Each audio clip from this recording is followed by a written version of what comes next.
Baseball on Comcast Sportsnet, part of the NBC Sports Group.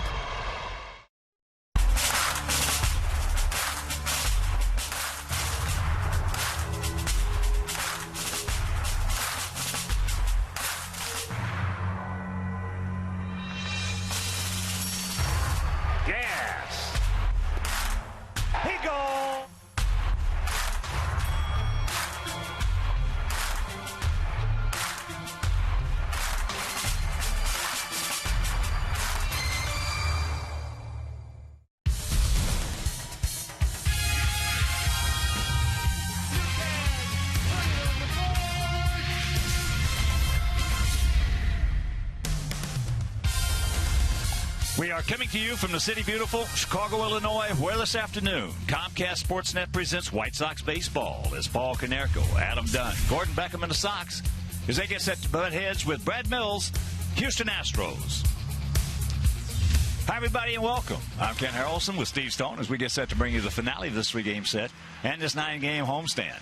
In this set, this will be the rubber match. They took the opener 8-3. Then yesterday, Chris Sale picked up his 8th victory. We won that ball game 10-1, a big grand slam by Adam Dunn. So this afternoon, Sox trying to pick up their 34th victory of the season with Philip Umber. Philip Umber's got to get a little more consistent. This year he's 2-3. His ERA is well up over 5. And one of the big reasons is he's not throwing strike one. If he can get back to doing that, especially with his breaking ball early in the count, he can be as effective as he was the first half of last year. And right now, Philip, a big part of this rotation, has got to try to throw strikes consistently, get the curveball over, especially when he's behind. And if he can do that, especially against this Houston team who's 9 games under 500, he should do okay. It's a red-hot day at the ballpark, so it's going to be lively. Lucas Harrell's 5-4 this year, which is pretty good for a ball club that is struggling like Houston. And Lucas, as you know, one of our guys going over there, finding some luck in the National League. Hopefully he doesn't have any today, has a tendency to get the ball up on occasion. That would be tough. So let's take 2 or 3 from the Astros, and it's on to St. Louis. All right, sit back, relax, and strap it down. White Sox baseball coming your way.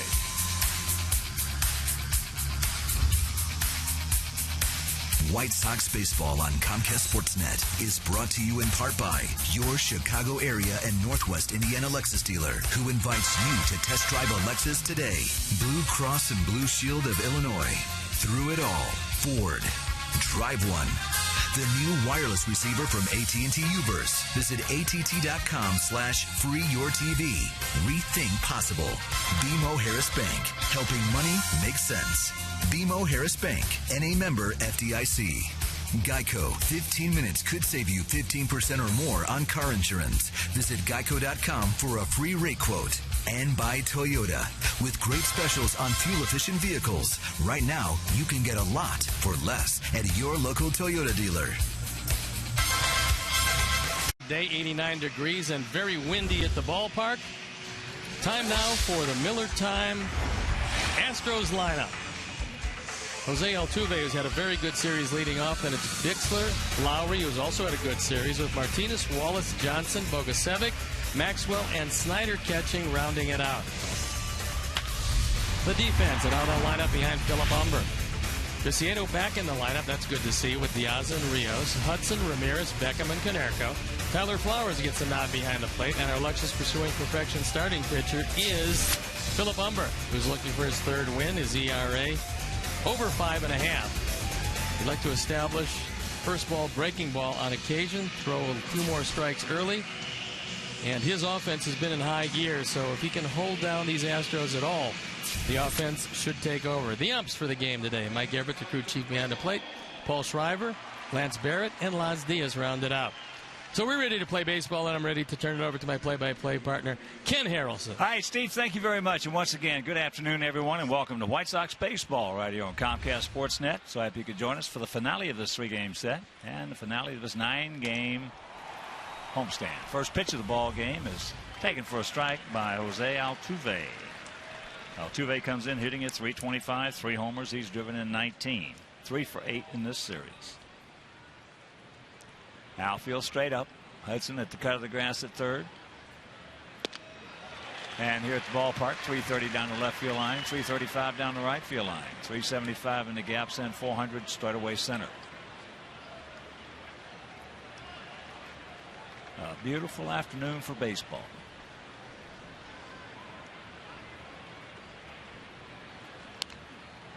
Just got a piece of that for the diminutive Altuve, just 5'5". He can, however, put a charge into it. And in this series, he's used the whole field. He's a good player. Yep. So baseball's such a great game. They come in all sizes and shapes. He gone. He thought that ball was a little too high. And our BMO Harris pitch tracks will show you that it most likely was. So here's Bixler.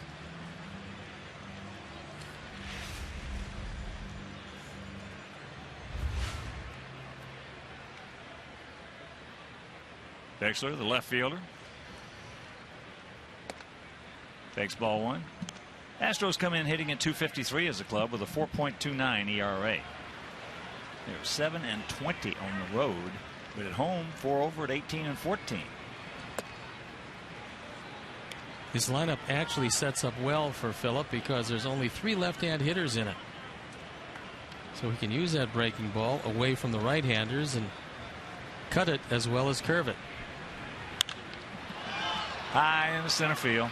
Can of corn.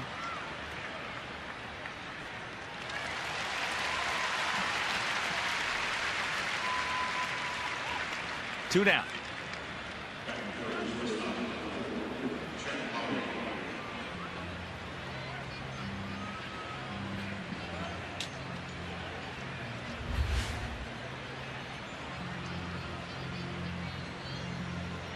So here's the switch hitting shortstop Jed Lowry, who's 4 for 8 with a couple of homers and 4 RBIs in this series.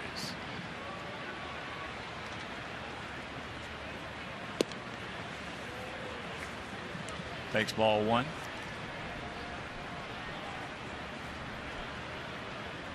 They changed the stance of Jed Lowry. He was hitting almost like Pete Rose used to, and they've got him standing straight up a little bit more. Consequently, it's allowed the left-handed stroke to do what he's done. 10 of his 12 home runs, 322 from the left side. Much better than as a right-hand hitter.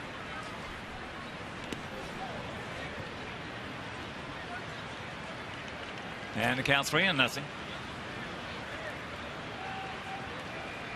You would think that Brad Mills would be giving him the green light as Robin looks on.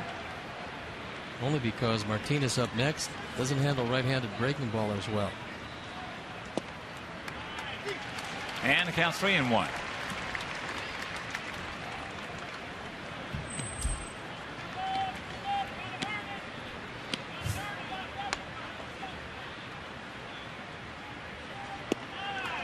There's a hook, and it wasn't a get me over either. That was a good one. Full count. Phillip has a good curveball today. He keeps it right there. Going to be in good shape. Just got a piece of it.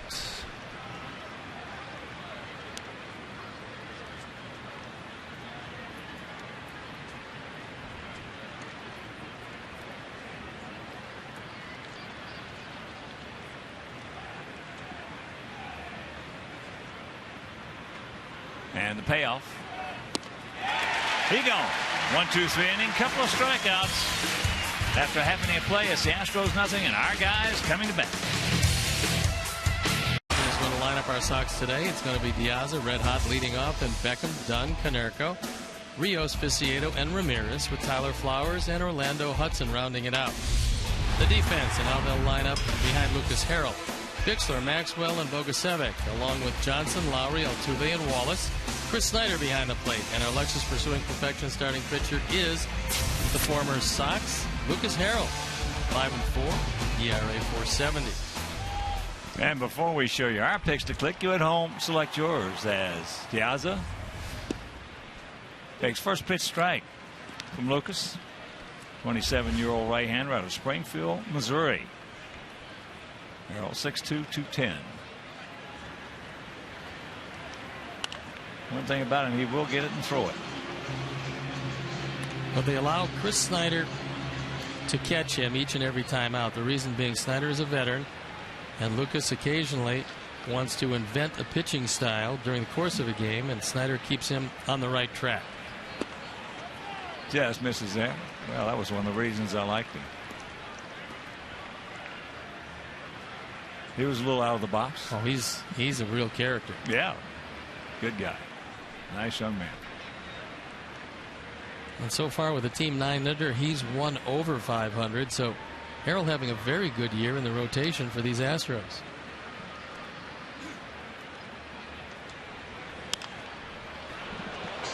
Well, as you know, there are some pitchers who fare much better in the National League than they do in the American League. Well, that is always going to be the case. As long as there's a DH. And as long as there's an American League East.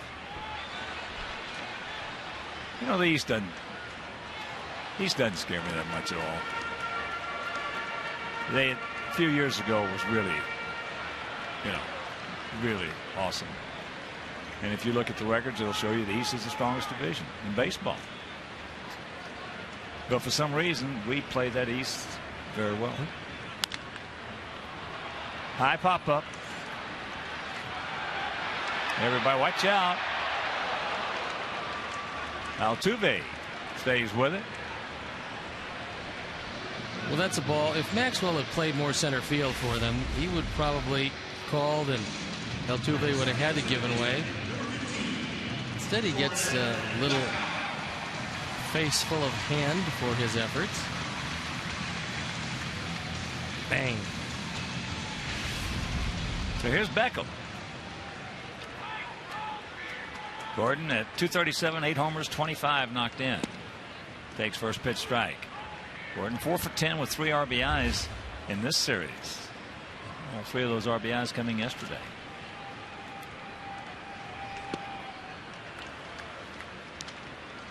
Sharp breaking ball over the top by Harrell. If Snyder thinks that sinker is working well, he'll stay with it most of the time. Good pitch. Ate him up inside.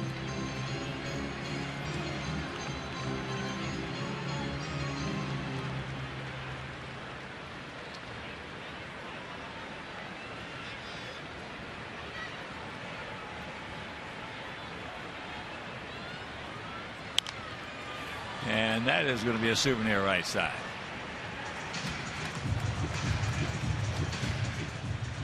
So the count hangs, 0-2.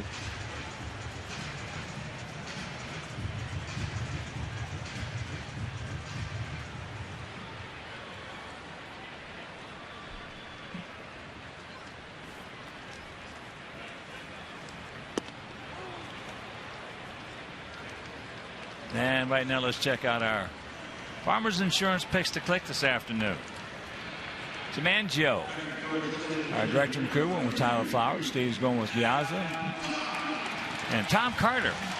Nick Palmer, Tony, Jeff, Keith, and Nora, all great folks down at Knollwood Country Club in Granger, Indiana. We're going to go with Gordon Beckham. Here's Adam. Hitting at 226, takes a strike. But he has 19 homers and 45 RBIs. That's a stout 226. And here's what he did yesterday with the Sox pack. Reiner Cruz came into the game to get some work in the 8th. Instead, he gave up 4 on 6 hits. Not a good inning for Reiner. No, not in 2/3 of an inning. No.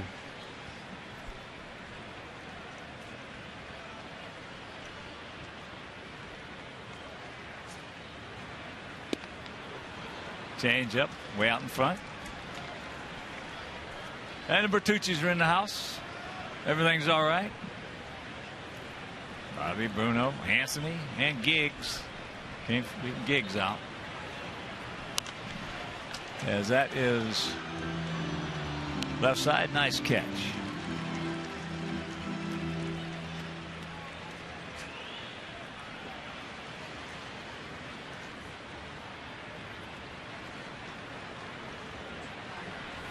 Two. Gave that one away. And a full count with Paulie on deck. I just love these throwback uniforms to 72. Wear them every home Sunday.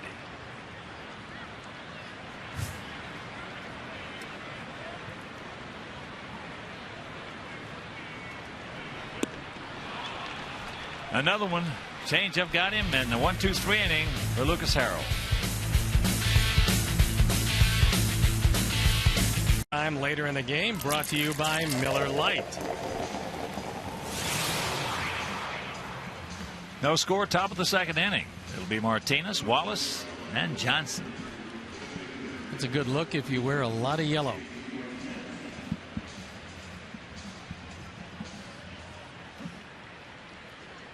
Martinez at 235, 5 homers and 32 knocked in.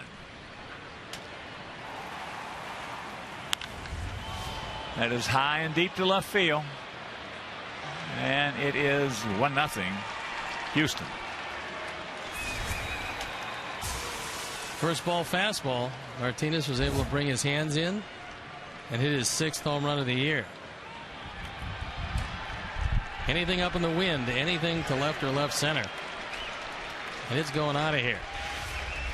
Ford home run replay. You see that ball drift inside. Tyler Flowers wanted the pitch away. He didn't get it there. It's 1-0. Well, that's been one of Phillips' problems, especially since the perfect game. He has to spot his fastball. As Wallace fouls that one into the seats.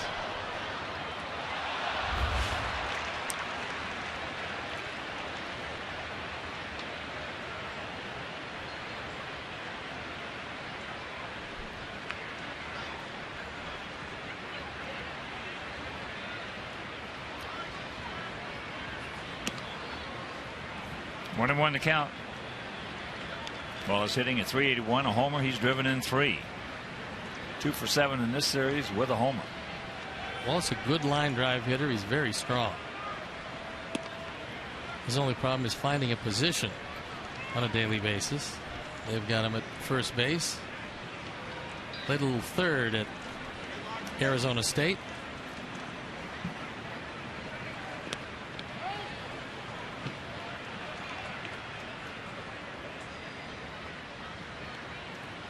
Three and one to count.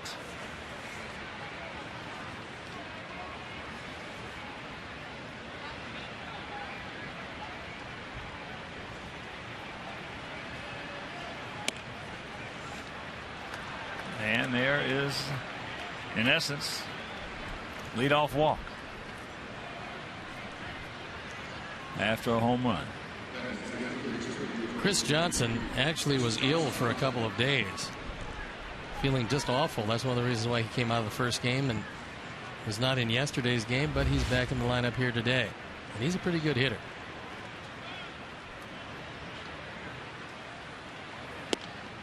Takes ball one. 286, 5 homers, 27 knocked in.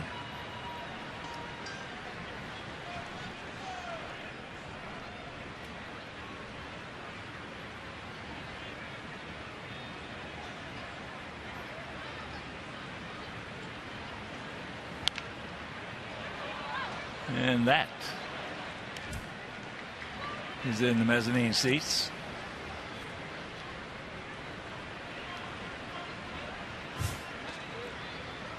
One and one to count.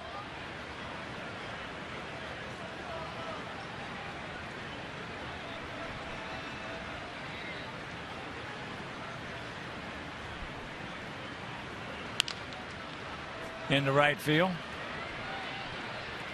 Alex is there. And that's out number 1.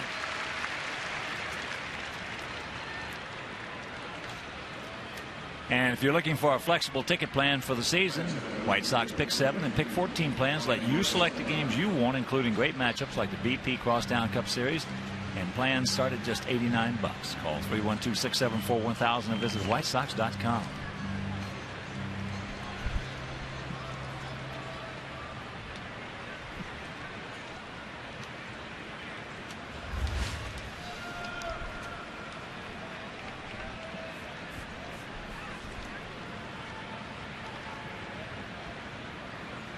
Bogusevic takes a strike. This is the 21st meeting between these two teams in interleague play. In the first 20, Sox have won 11 of them. They've been one of the toughest teams on us in interleague play. Well, we got the second best record in all of baseball in the interleague play, only behind the Yankees.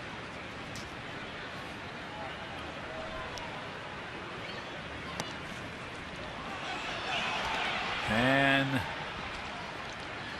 Wallace in the second. See how that one is scored? It is a pass ball. Tyler wants it low and in. This gives you an idea about Philip Humber and the fact that he missed his spot that time by a good 5 feet. He just doesn't have any rhythm to this point. Doesn't mean he won't get it. Just means he doesn't have it yet.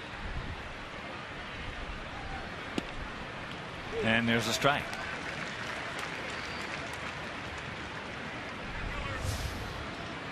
Yankees in interleague play at 160 up, 109 down. We are 158 up and 112 down.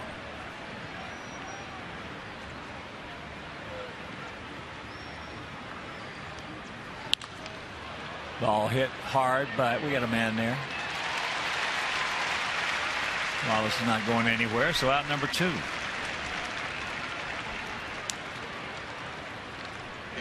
Bogusevic hit it hard. So that'll bring up Justin Maxwell.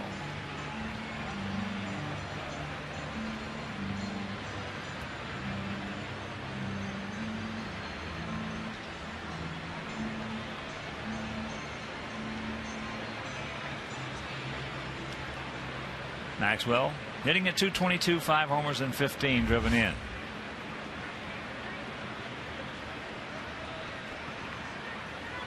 Sox will conclude this game. Have an off day tomorrow. Tomorrow evening, travel on out to St. Louis. 3-game set there, and then go to Los Angeles to take on the Dodgers.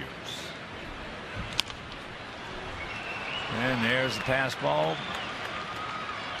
It's going to score a run, and it is 2-0. That will be an unearned run if you're scoring along with us so far. I'll be on number 16, and the first ball is right up in the eyes of Maxwell. It's a breaking ball that does nothing. Well, that leadoff walk, in essence, it was a leadoff walk coming after a leadoff home run. Comes around the score. We just can't get over those things. So here's Snyder, catcher, hitting at 189, 3 homers and 14 knocked in. Maxwell has good speed, but he's only 1 for 3 in stolen bases.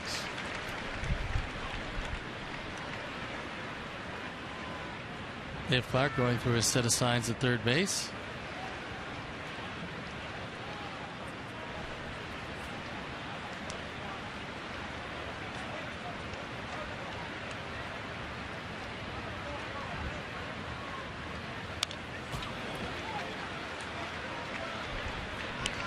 Oh, 1-2 the count. And Clark is fun to watch. When there's a man on second, then he has to change position, come closer to the plate. He comes sprinting down the line to take a look into the dugout. Then he goes back, then gives signs to the man at second. Runs all over the place.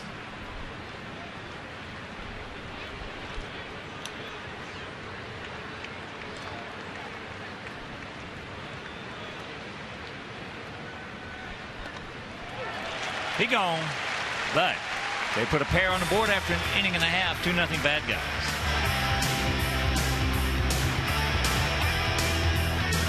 It's quite a performance by an emerging star in baseball, and of course that is our 23-year-old southpaw, Chris Sale. He's leading the league in ERA at 2.05, and yesterday, with excellent control, he went 8 innings. He just completely shut down an offense that had beaten us the first game. That's where he ranks in the American League in wins, in ERA, in opponent's batting average. He's either first or tied for first. And what a year. Conversion from a reliever to a starter, and hasn't set him back one iota. Canerco, Rios, and Tank. First pitch strike to Paulie. Paulie hitting at .363, 11 homers, 33 knocked in. 1 for 7 in this series.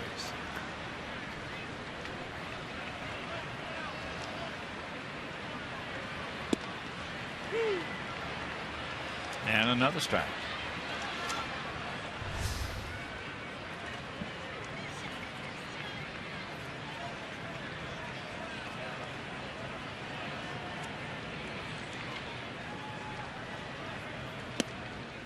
Good eye.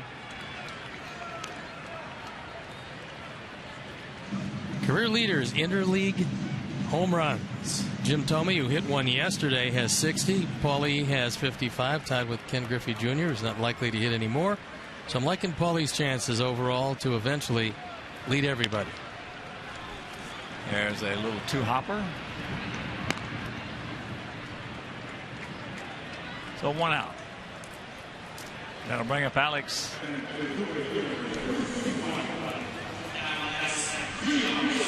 And our Sox and Cubs rivalry continues for the BP Crosstown Cup. Great seats are still available for the Sox Cubs here at US Cellular Field June 18th, 19th, and 20th. So purchase your tickets today by visiting whitesox.com or calling 866-SOX-GAME. Harold came to the big leagues with our ball club in 2010. Originally a 4th-round draft pick in June 2004. So he was in the organization for a while.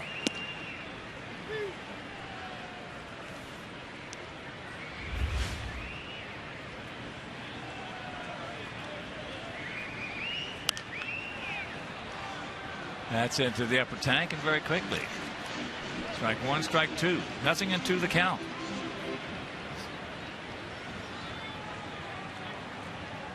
So far, Harold's been very aggressive in coming right at our hitters. Got him. Two down. Third strikeout. All 3 strikeouts have been swinging, and you can see when that sinker is right, the bottom falls out of it, and so far it's been pretty good today.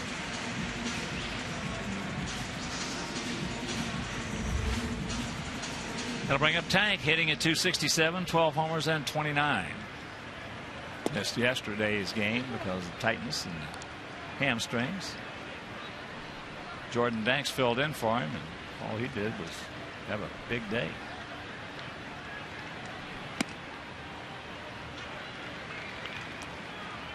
One and one to count to Viciado.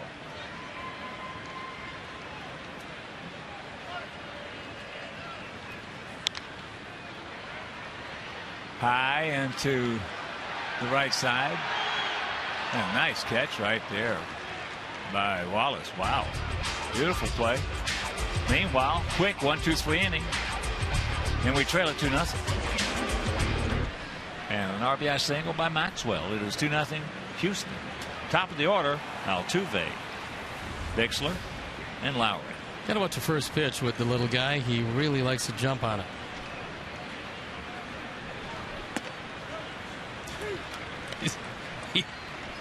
He had that pitch called against him, called him out in the first inning, and so Mike Everett called it again.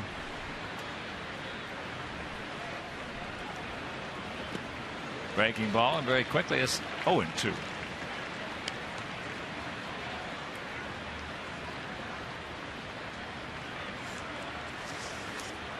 They tried to get him to walk a little more this year, but hasn't worked that well. 13 walks in 235 at bats. You got a hanger right there, a little high.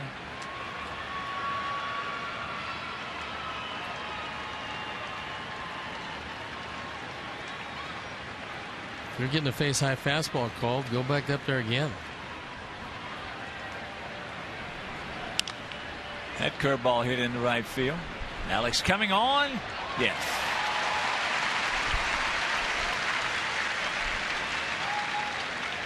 Looks like the wind that's blowing out toward left and left center is batting the ball down in right field.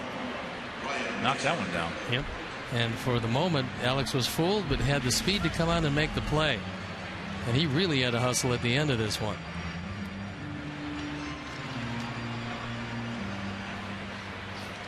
So here's Bixler. He went out to center.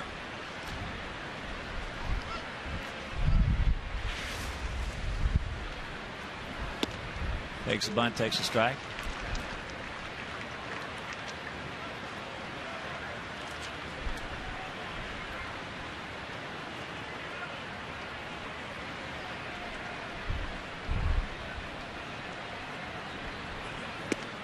Good curveball. 0-2.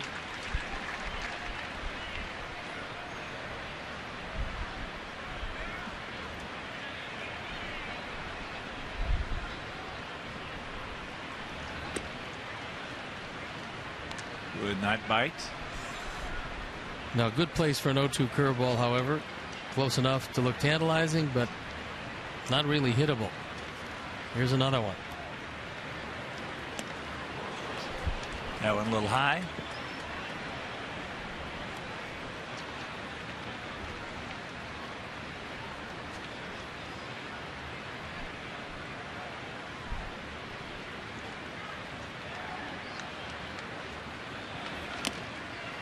He gone.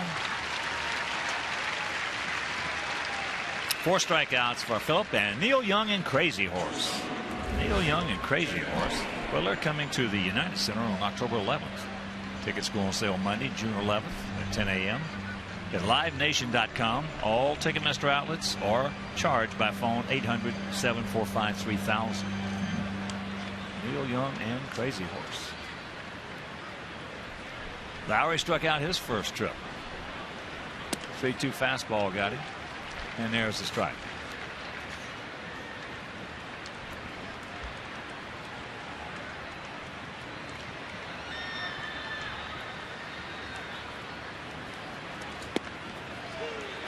Count 0-2. Good location on the first 2 fastballs to Jed Lowry.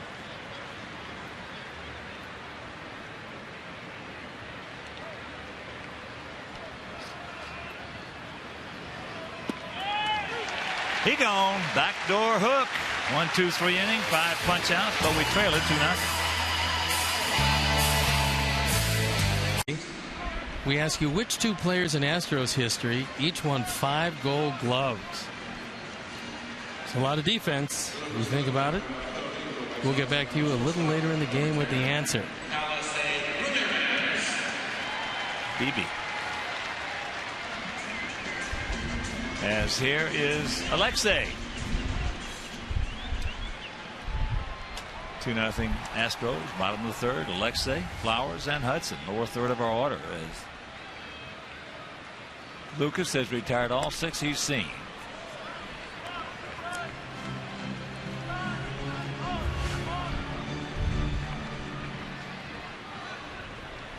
His fastball's moving pretty well today.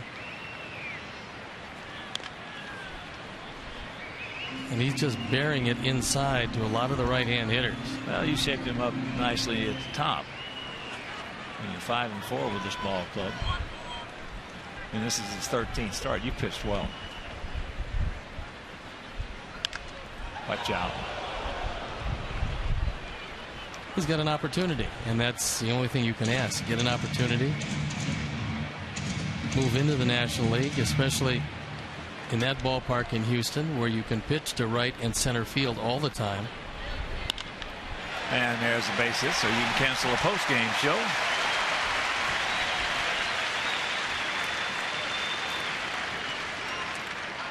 And a good way to start the 3rd. That'll bring up Tyler.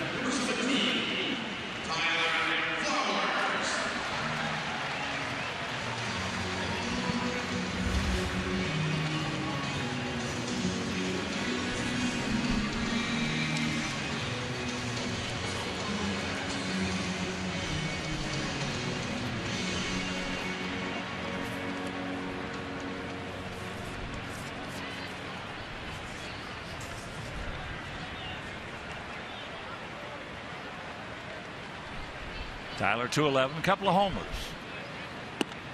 Takes first pitch strike, and he has caught Lucas many times. Outfield straight up, about equidistant, maybe a slight itsy bitsy gap out there in left center.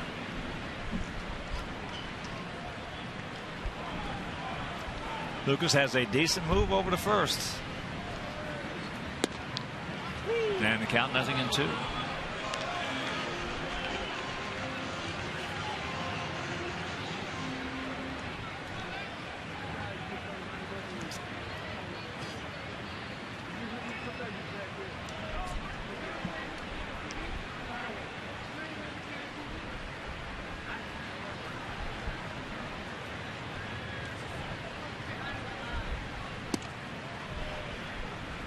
Inside, a ball and 2 strikes.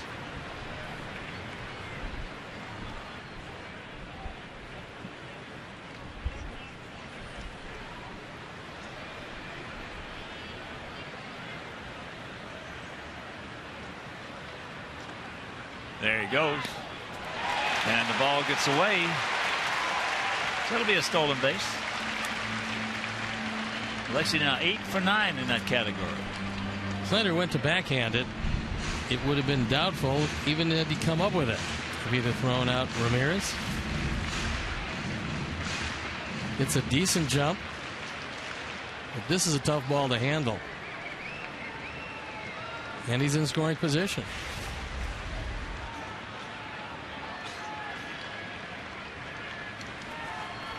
2-2 pitch.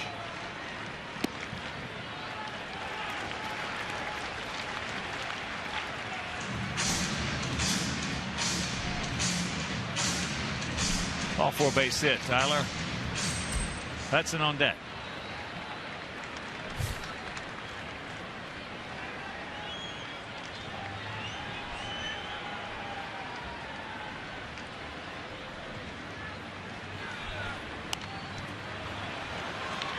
Made a good pitch as far as jamming him, but it would have been a ball. Now they're able to stay alive after he expands his strike zone. Harold was throwing the ball 93, 94 miles an hour today.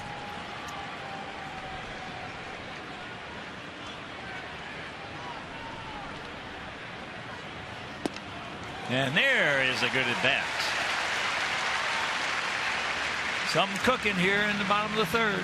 We trail by 2, but with the offense doing what they've been doing, you'd think their odds are pretty good. Since May 14th, you can see in the major league, they lead in batting average, runs per game, home runs, hitting with runners in scoring position, and on base percentage. That's second. So when you look at those numbers and you see the 17-7 record, it's not all that surprising. So here's Hudson. Hitting at 173, no homers. He's driven in 5. Corners in close, squares the bunt, and jabs at it, fouls it back.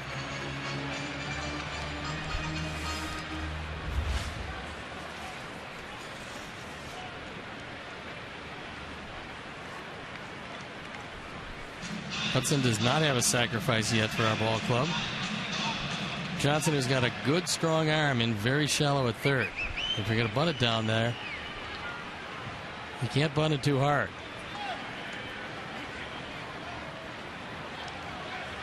Here they come.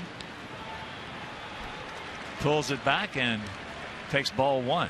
Well, Everett got screened on that one because Snyder, who's a big man, came up early. That ball had the entire plate. And he got the benefit of the call.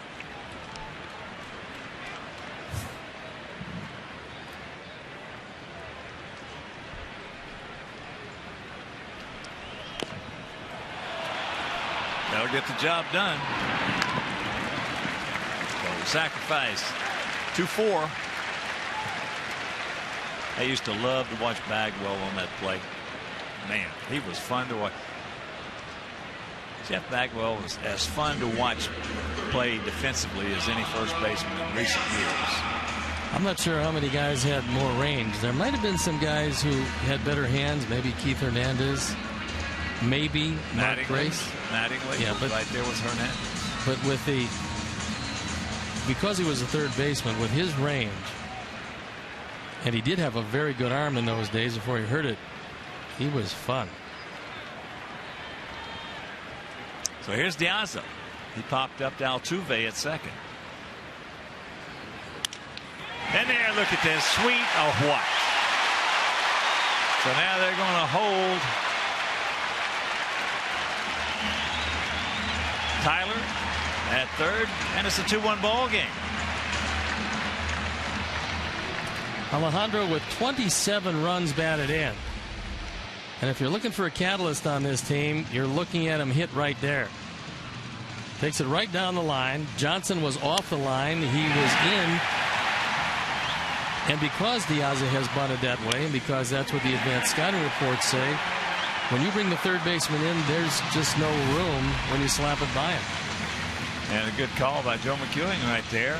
As Bixler got to that ball in a hurry, he was playing him well over there. So here's Beckham, struck out. His first trip. Takes it low. 2-2-0 for the Astros, 1-2-0 for our Sox.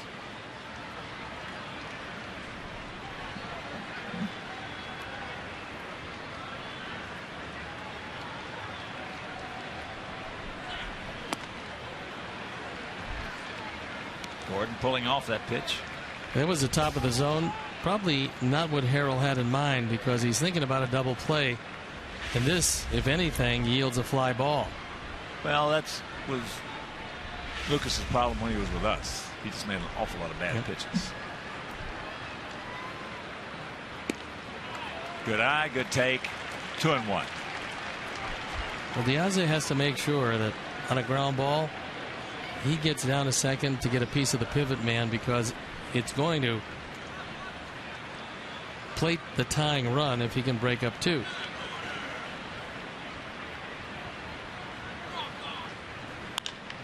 This should be it. Bobbled! Everybody's safe and the game is tied at 2. Yes. E5, as this Houston team has had all kinds of problems defensively. That's the 8th error for Johnson. And this is a tailor-made 2 and out of the inning. But that long hop got to Johnson, and just like that, it's a new game. Don't stop now, boys. As here's Adam. He saw 3 changeups in his first at bat, and the last one got him.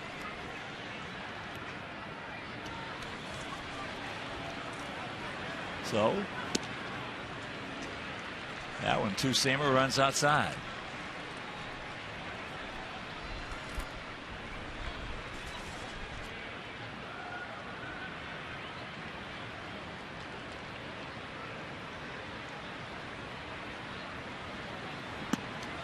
Oh yeah, 2-0.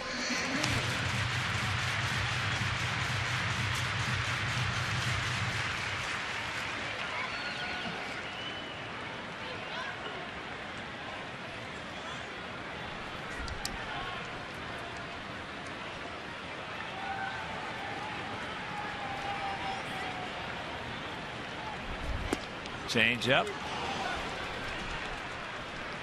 And grabs the strike.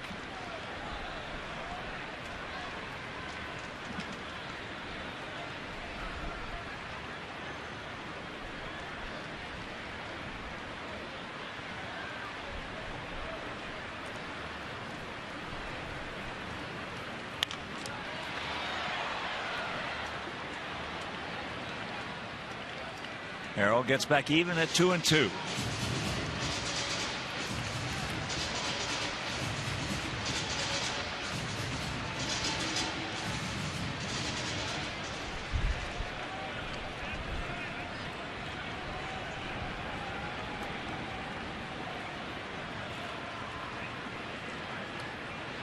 Good speed aboard. Diaz at second. Beckham at first. And that's popped up. Get out of here. Get out of here. Nope. 2 down. So he'll bring up Pauly. Pauly grounded out to short.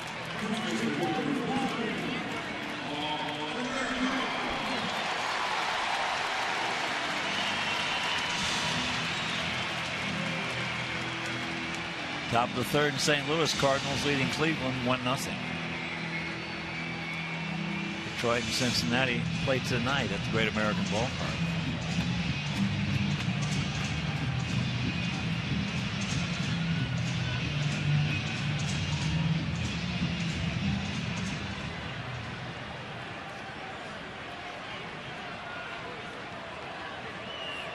Outfield, about equidistant, slightly to the left.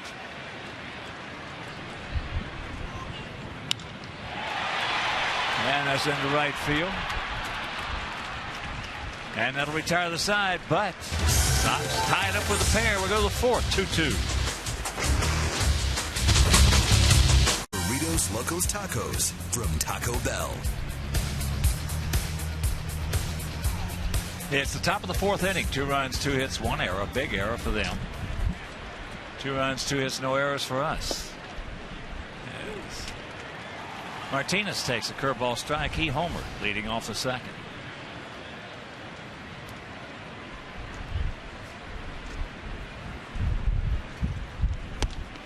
On the corner, and here was that. You missed it.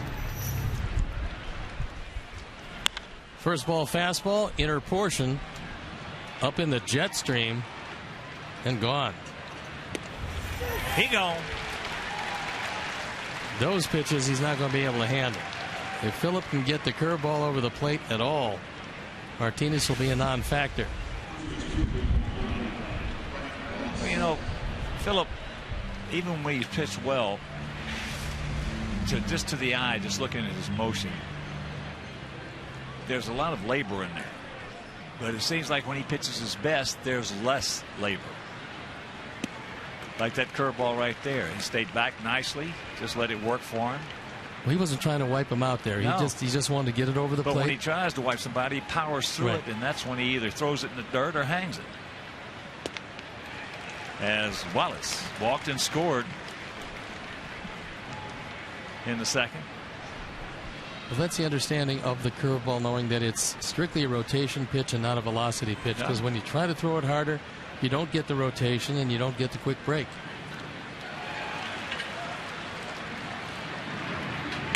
He gone. 7 strikeouts for Phillip Humber. And Wallace expands his zone. Great pitch when you're ahead of a hitter. Well, when you talk about the rotation pitch being a rotation pitch, which it is, then you look at the Creighton curveballs. Blyleven threw it hard. Yeah. I mean, hard enough where you could hear it. The seams grabbing the air. Sam McDowell the same way. Ed Farmer had a great curveball you could hear. Nolan Ryan's curveball, Sandy Koufax, all of them got just tremendous spin. Yeah, and the seams were bigger in those days, and that's one reason you could hear them easier. The 0-2. I remember continuing to throw the ball back to the umpire. I told him that my hands were small. The baseball felt big. I was just looking for one with a little bigger seams if I needed to make a good curveball pitch. Wow, that didn't take long. He strikes out the side. 8 punch outs for Phillip, and we're tied at 2. Mercy. Players in Astro history each won 5 Gold Gloves. And the answer? Doug Rader at third, Cesar Cedeno in center field. The Rooster. Boy, they talk about one of the true characters of the game. That guy was one of the true characters of the game. He was something. He was a interim manager here, the White Sox, a couple days, and also third base coaches. There's a leadoff single by Rios. 2-2 tie here in the bottom of the fourth.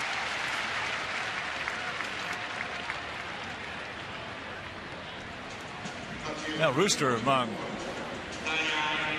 the players themselves, was a legend. He was indeed. Remember a pop fly over our dugout in the dome? Our players went up, took a look at it. As you look at the ball going over the thing, and Rooster came by and slapped about 7 of them in the face. It looked like a Three Stooges movie. And then ran back to third base. Well, and they looked at him. You see, I believe it. No, because that was Rooster. That was unbelievable. Our guys were incredulous, as they say. Here's Tank.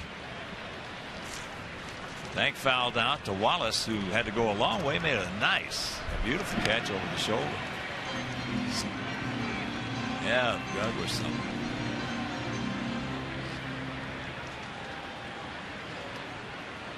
Pretty good with his hands, too. I don't think he was a guy that you wanted to antagonize. There he goes. There's a throw. It's high, and he's safe. 7th stolen base. And 10 attempts. Robin's got the running game out today. The throw is high, and Rios is in easily. Ramirez stole the bag after his single in the 3rd inning. Turned into a 2-run inning. Let's hope for more of the same here.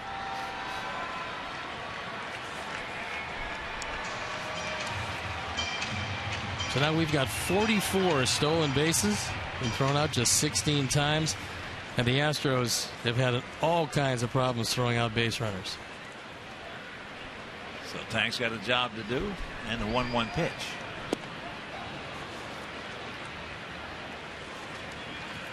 Here's our AT&T UVerse Multi-View, giving you multiple angles as well as a center field camera.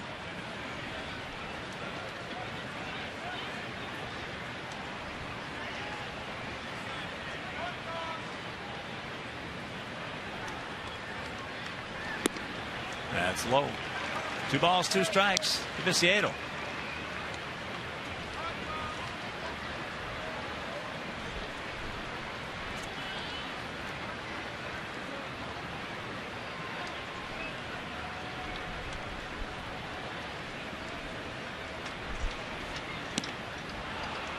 Made a good pitch on it.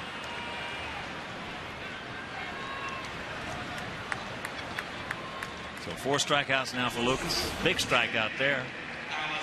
And that'll bring up Alexi, who started off that 2-run 3rd with a single. And he picked up his 8th stolen base and scored.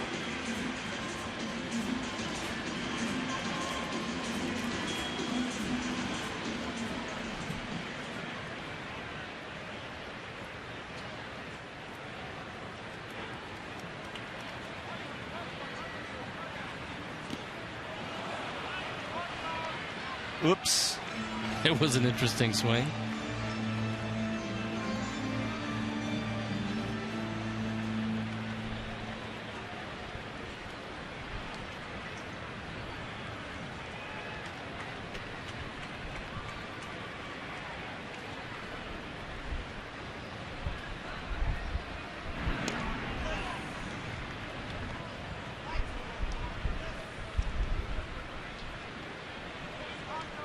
Altuve hanging out around second.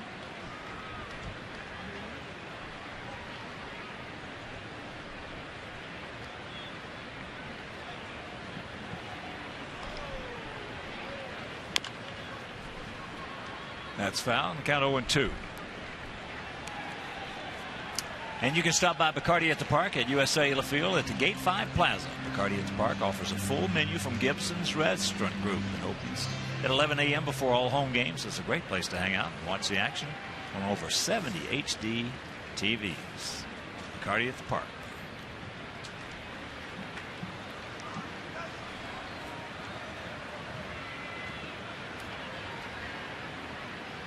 The 0-2 pitch.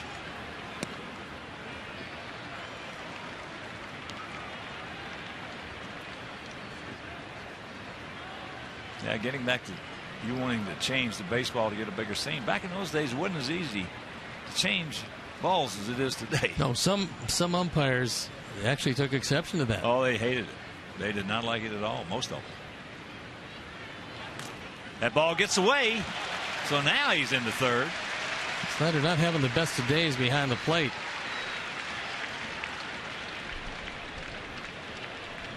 It is a wild pitch.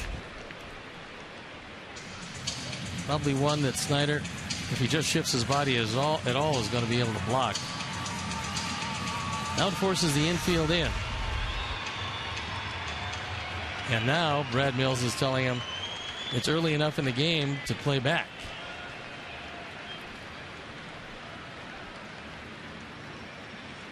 Lowry in a little bit. Now he's going to come in with the pitch. That'll get the job done. Good at bat right there for Alexei, as Alex will tag. He will score, and we take a 3-2 lead.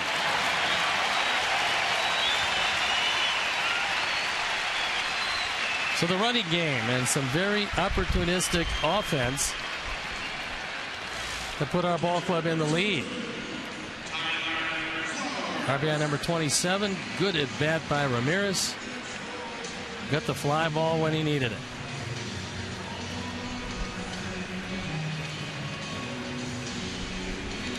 So here's Tyler. He had a good at bat last inning.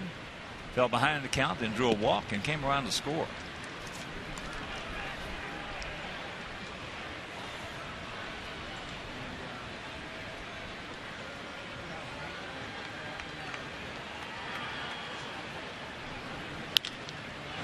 That's in the hole. Backhanded slant, peg, and that'll do it, but not before the leadoff single to stolen base. And the sacrifice fly, we lead it 3-2.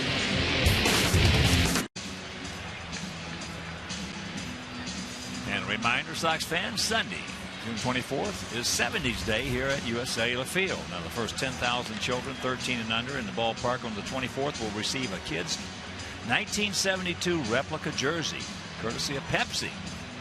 Same kind of jersey as they're wearing today, a beautiful red and white one. That's Sunday, June 24th. First 10,000 children 13 and under will get one of those.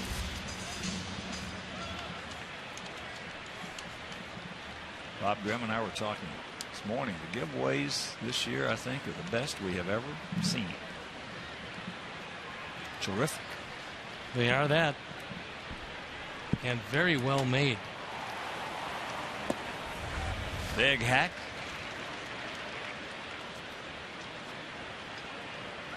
Bogusevic lined out hard to Alex, his first trip.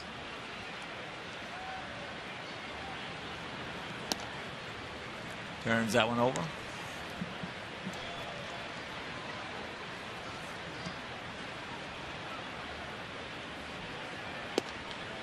Good curveball. Mike Everett, home plate umpire, staying right with that hook.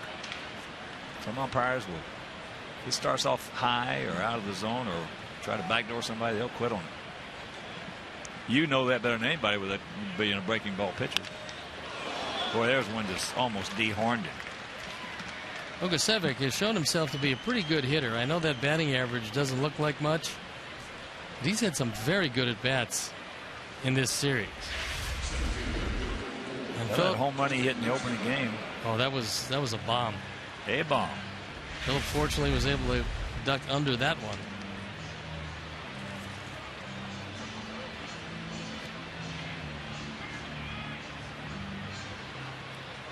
So here's Maxwell. He had an RBI single. There he goes.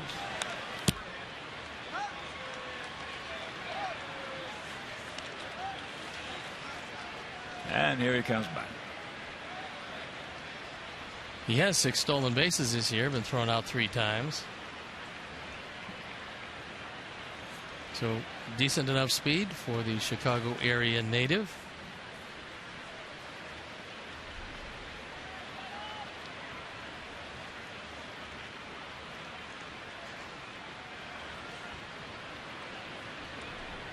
Longer set. There he goes again, and another foul ball.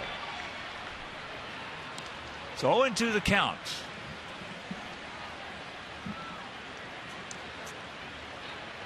There are some hitters that, out of their peripheral vision, they don't like a guy running. No, if they see he gets a good jump, they won't swing. Oh yeah, and that too.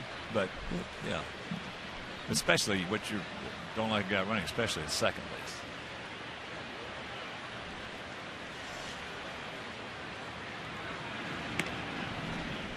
Broke it down like he might be off again. I think it's important for a curveball pitcher to communicate with his catcher and have the catcher talk to the umpire about not giving up on anything, because this guy's breaking ball is a big one today. It's breaking sharply, so just stay with it. It'll look like, just remind him so you're not going to surprise him with anything. Checks it up. He did not go.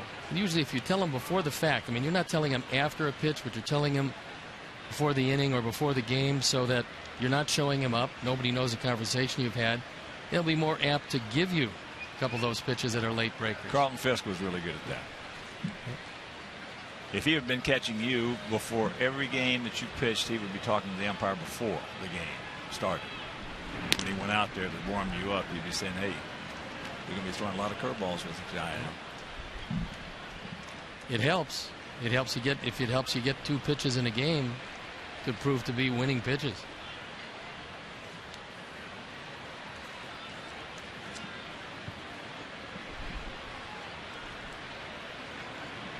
One, two.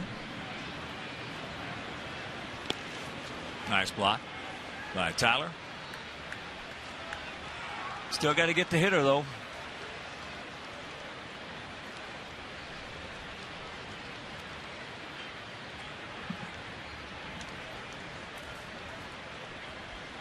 Mark Parent going through his set of signs to Tyler Flowers on what he wants to use, and usually it'll be a slide step if he thinks Bogusevic is going to be running.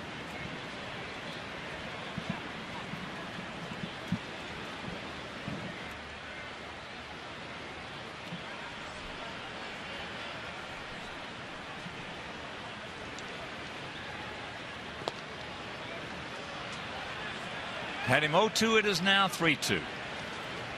Well, now most likely you're going to have a chance to strike him out and throw him out if you can strike out Maxwell.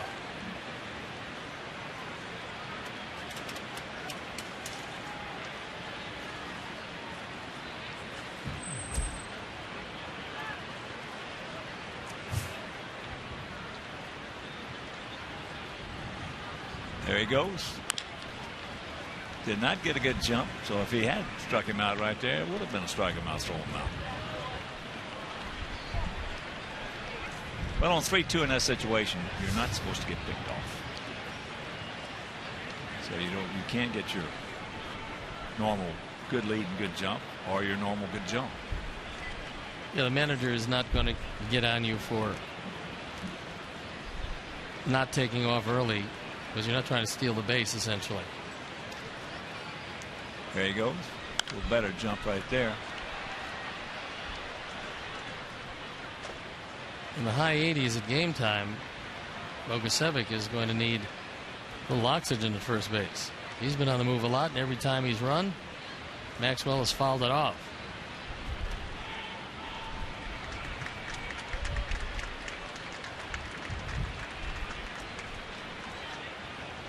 It's dropped down to 86.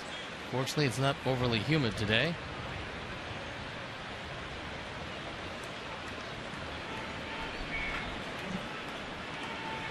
And there he goes again. And that ball is get foul. Get foul. It won't. Well, that was a rocket. And it is 4-3 Houston. It's about as hard as we've seen a ball hit in this homestand. And this is the 9th game of the homestand. 6th home run. Maxwell has driven in 3 of the runs. Our 4th home run replay, and that's a fastball that he tried to throw up and in. Maxwell just obliterated it.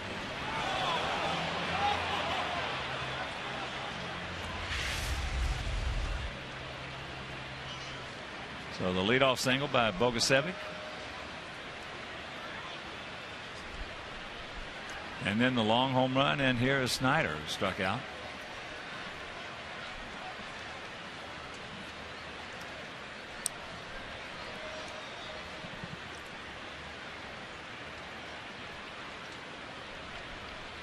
So Phillip, who had struck out 5 in a row before the single, and now Robin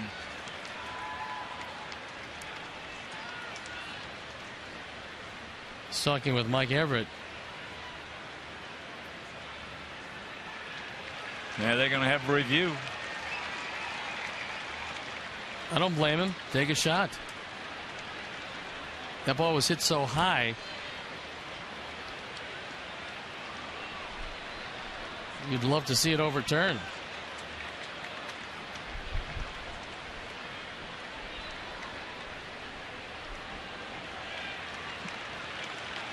They will have a review. So we're still. We have a shot from the high home camera. Yeah.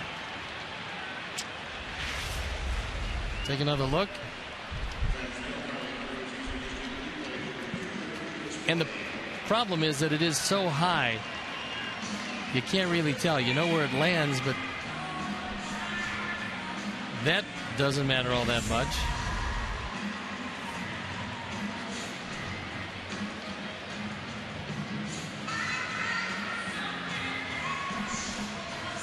Well, so you never know unless you ask. Isn't the rule at home is if you really can't tell, you call it foul? Certainly. Yes. Always has been. That's the way to go about it today, is if there's any question because of the height being difficult to call it, is to go out there to the umpire and say, hey, my video guys just came back and said that ball was foul. Yeah. It's the best way to approach it. And then when they ask you to show us, and then the umpire, we lost the video. I don't know what happened. The umpire watches the manager's nose grow. Gee, yeah. Was that 18 minutes of video that we lost? No idea what happened to it.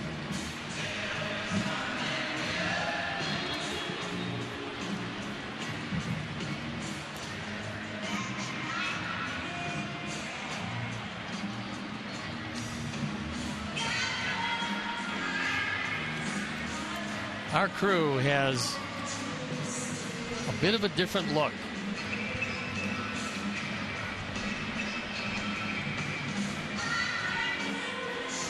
And the way you'll see when they come out.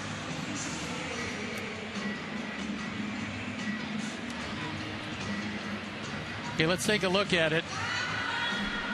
And we'll freeze the screen for you, and you can see where the baseball is.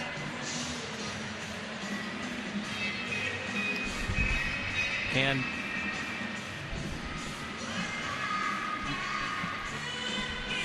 it's on the red sign between the two yellow posts. And when the ball disappears behind the post, obscured by the post, that means it went in front of the post and would then be a home run.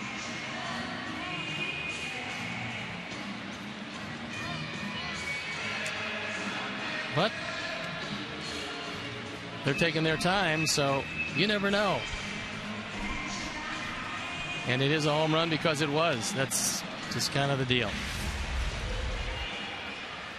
Well, at least they gave it a shot. So it's a 4-2. Well, check that 4-3. Houston lead.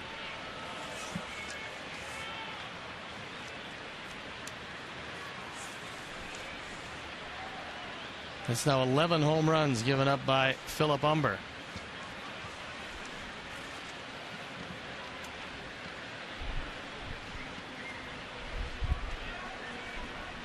And here's Snyder.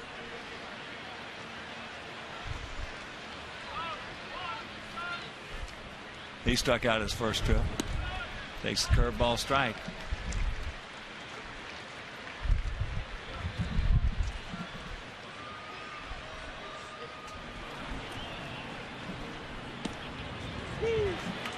And the count 0-2.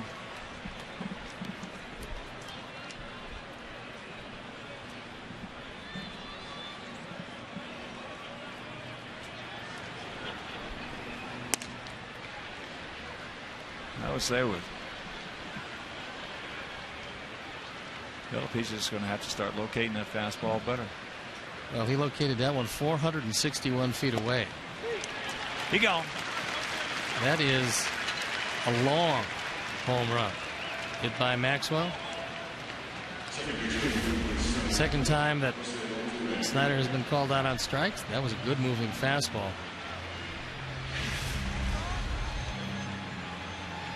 Altuve struck out and then popped the pitch up to right field, short right.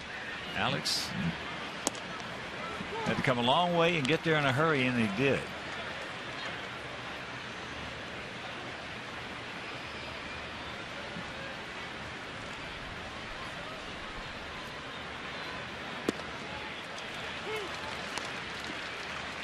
Four, 4-1 for them.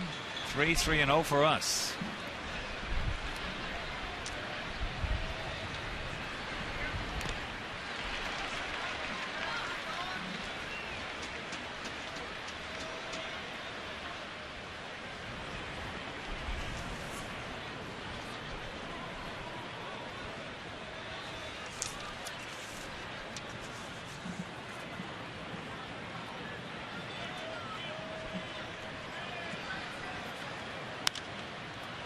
That curve ball, pretty good pitch to hit, pops it up.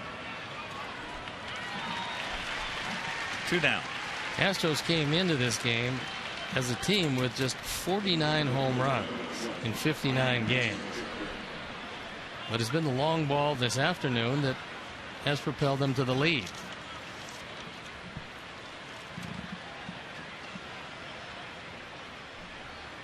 They hit 3 in the first game.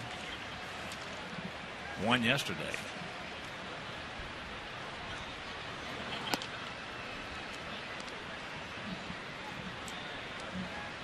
Cleveland has tied up St. Louis at 1. Game in the top of the 5th in St. Louis.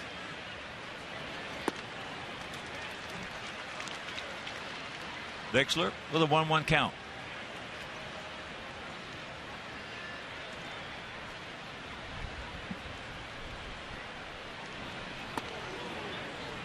He was going to take one for the club right there. He tried to lean into that without making it look too obvious.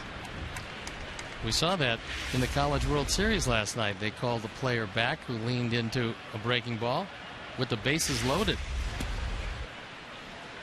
And the umpire called him back and said nope. Then he took a 3-2 hook. And they got out of the inning.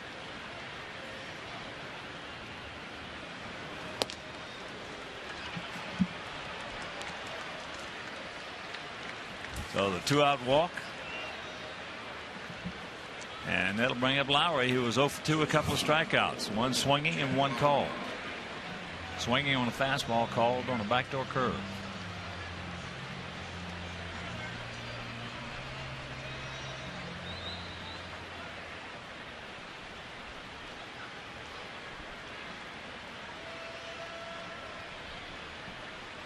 Pretty good lead.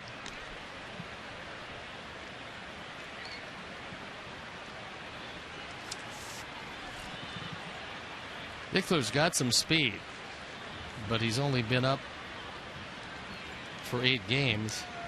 He's only had 14 at bats, so he has no stolen base attempts to this point. There he goes.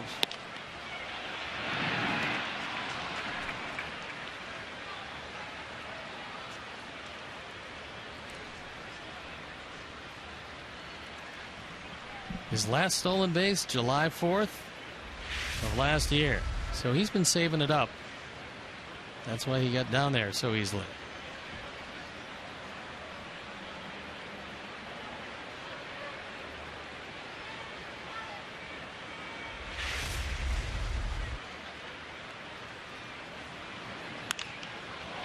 And that ball hit deep into right center field. But Piazza right in front of Bacardi at the park will haul it in. They take the lead. We're halfway home, trailing by 1. Taken for a strike. 4 runs on 4 hits, 1 error for their guys. 3 runs on 3 hits, no errors for our guys.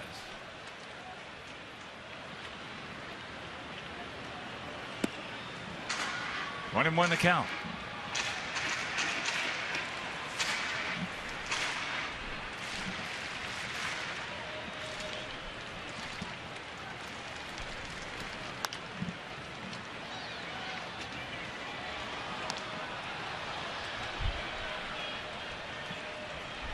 Well, because there are not many real good breaking ball hitters in baseball.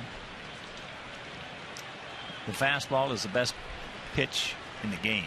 Let me restate that. A well-located fastball is got him. He knew it.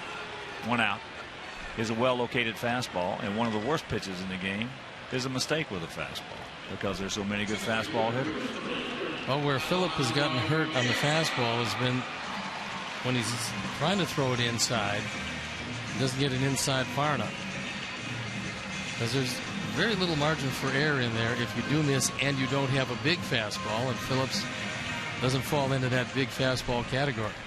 Well, a lot of guys cannot pitch inside, and a lot of guys who could don't know how to pitch inside. I think the object of going in is going in 3-4 inches off the plate inside when you're ahead of the hitter. Certainly not behind the hitter. You want to force him to swing at it, but you want to force him to swing at a pitch off the plate. Piazza. Maxwell. Stretch. A nice catch right there as he bangs into the fence.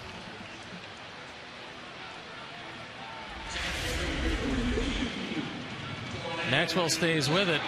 The wind is trying to take it away from him, but he takes a 2-base, possibly 3-base hit away from Piazza.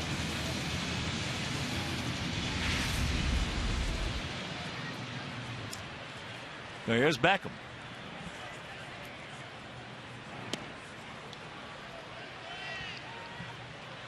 Gordon 0 for 2 with an RBI. He now has 26 ribbies.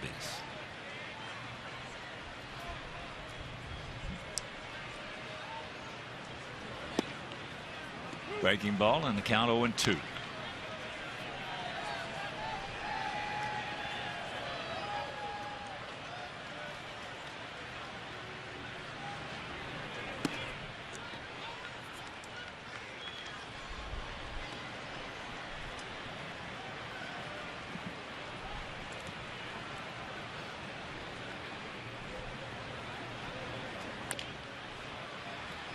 Harrell barehands it.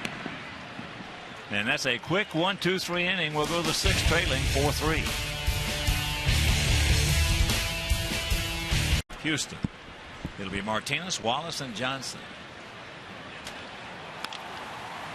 Breaking ball hit to Alexei like on the pool table. 1 out. And a reminder, you can join our White Sox on June 23rd at 8. Check that 6:15 as they take on the Brewers. First 20,000 fans receive a White Sox magnetic photo frame presented by U.S. Cellular. Stick around after the game for post-game fireworks as well. Purchase your tickets by visiting whitesox.com or calling 866-SOX-GAME. Wallace has walked and struck out. He also, with that walk, scored.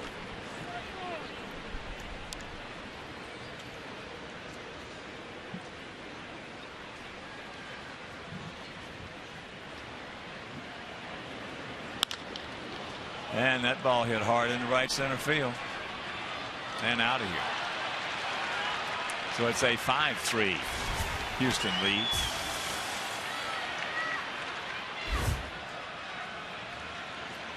Second home run of the year. Second home run of the series. 4th driven in. 3rd home run hit today off Phillip. 4th home run replay.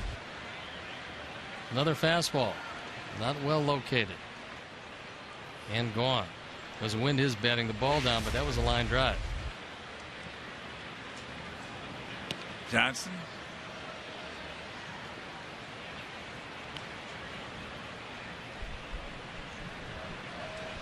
Is 0 for 2. Fly out to right and a strikeout.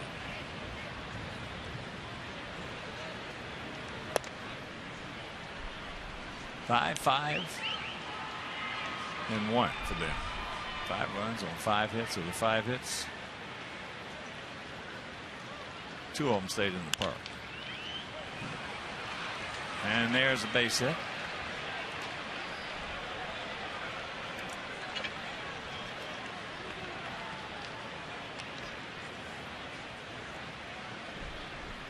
Bullpen up and going with the day off tomorrow. Nate Jones throwing in the pen.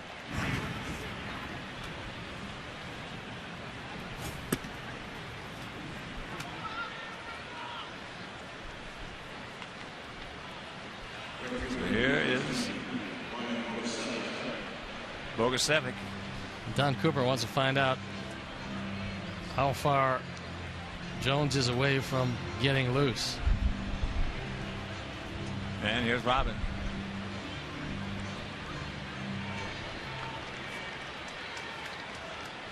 Robin is taking a real slow walk to the mound to let Nate throw maybe 7 or 8 more pitches out there. And then he'll spend some time on the mound, undoubtedly.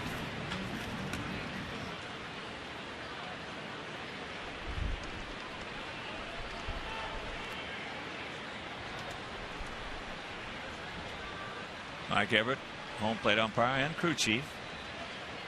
Going to try to expedite matters.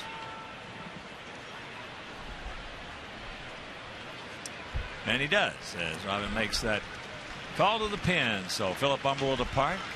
Nate Jones comes on at. We'll be back. Nate Jones. Jones had a very good year. 3-0, 1.52 ERA. 30 strikeouts in 29 2/3 innings with 10 walks. Left-handers doing nothing with him. The right-handers actually have had some pretty good luck with him. One of the reasons why he's bringing him in to face Bogusevic.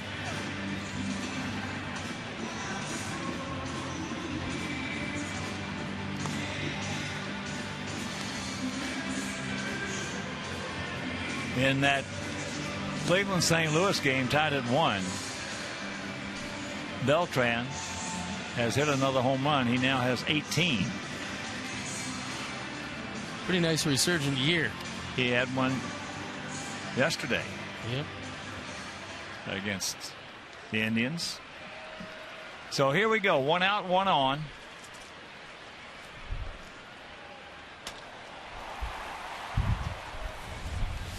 Bogusevic is 1 for 2. Hit the ball hard twice.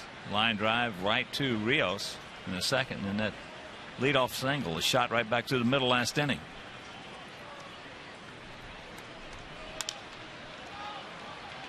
That 95-mile-an-hour popped up in the left field.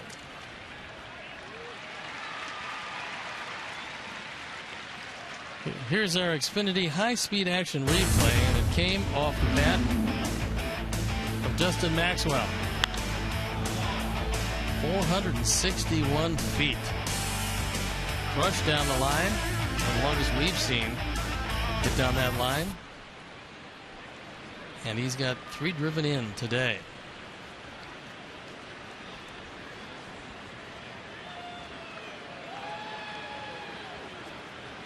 Yes, he does. That RBI single in the second. That fastball in 97.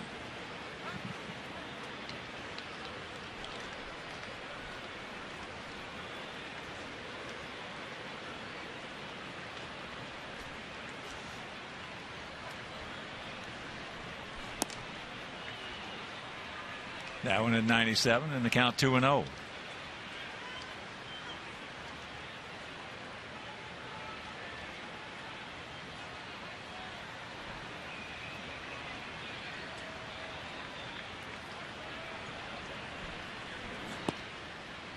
Come on, Nate. No walks, buddy.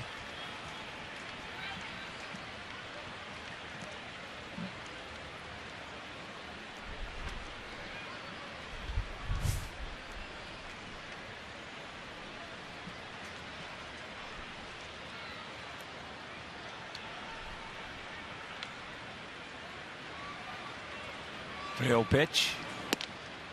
There's one.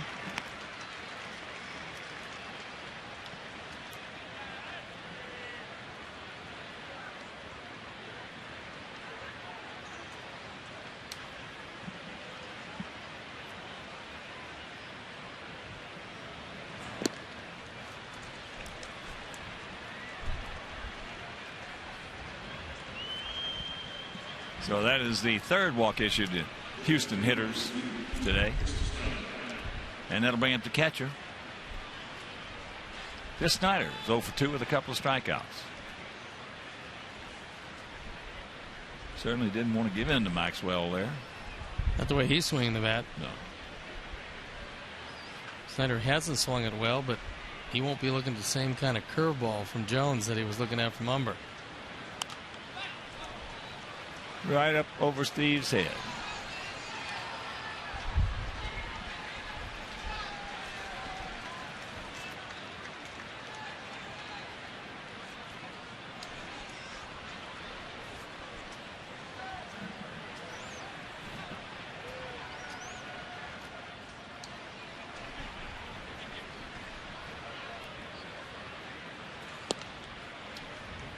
Count evens at 1. 5 runs on 6 hits, 1 error for them. 3 runs on 3 hits, no errors for us. Former Sox right-hander Lucas Harrell pitched well. One of those runs is unearned. That ball hit hard into left field. So that's going to score another one. Now they're going to wave. Good throw is going to get in. No, it's off the mark. 2 more across the plate, and it's 7-3.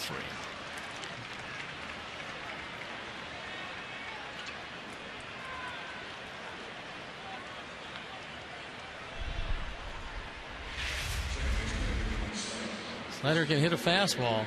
He has problems with the breaking ball, but that one out away.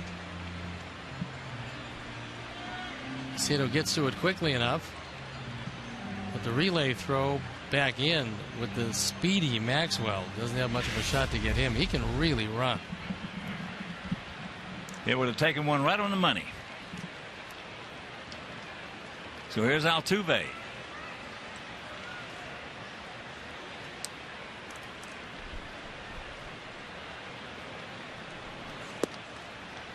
Takes first pitch strike at 98.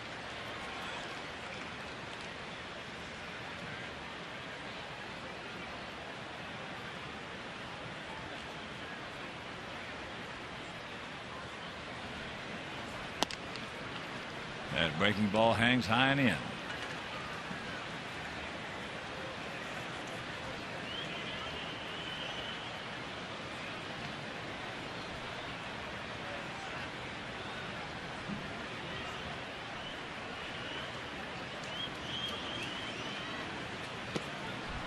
There's that wicked hard slider.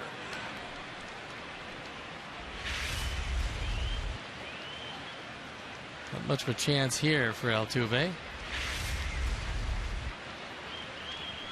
He's not going to take many, so you don't have to throw him a strike.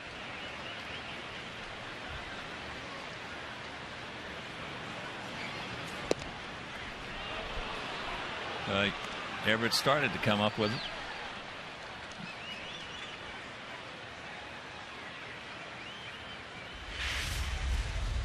A Nissan pitch tracks just off the corner.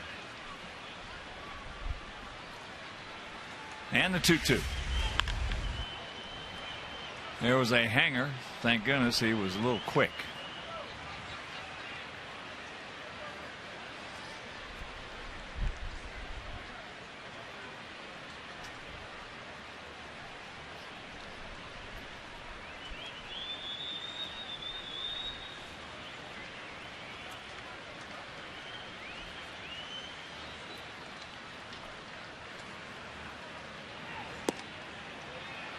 And a full count.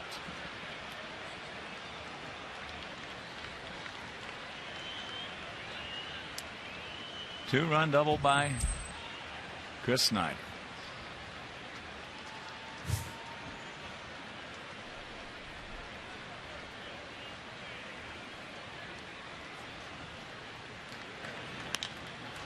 And there's a base hit. Come on, Tank. No, you just get it back in. And it is 8-3.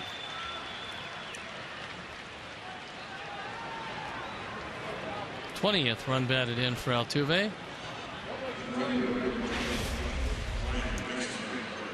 And today, for whatever reason, we have brought out the best in this Houston team. That was a good slider low and away. And Altuve just reached down and dumped it into left field.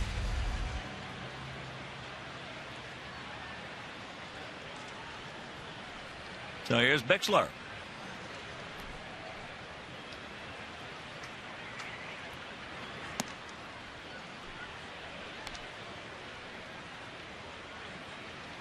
Bixler has gone out to center, struck out, and walked.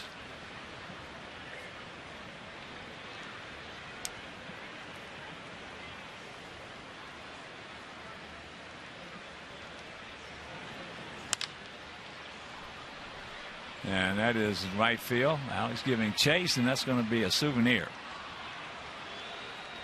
In and out.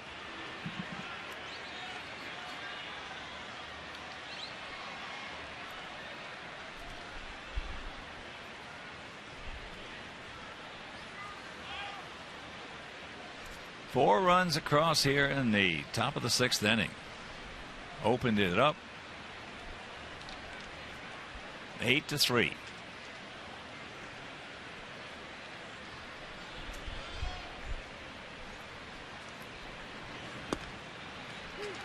Breaking ball strike. 1-2.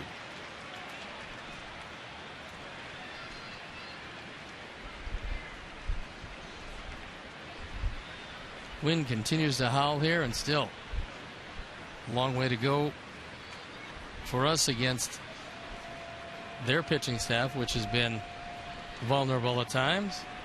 12 big outs. Another ball. You got to stay with it because that wind is swirling, and that's going to be in the 2nd row. Oh, give it, that's it. Give it to the young man. Way to go. It's amazing what a baseball will do for a youngster. Indeed, one of life's great thrills. Come to the ballpark. You can buy all the souvenirs you want, which is great. They look good, but one baseball. And there's a shot. Altuve will make the turn, going to 3rd. So the beat goes on.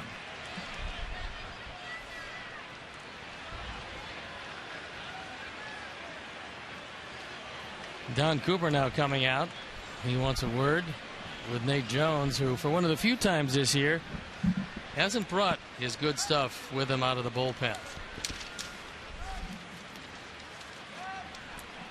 And while they're out there on Monday, June 18th, when our Sox take on the Cubs at 7:10, Miller Lite will give one lucky fan the chance to pitch for $1 million.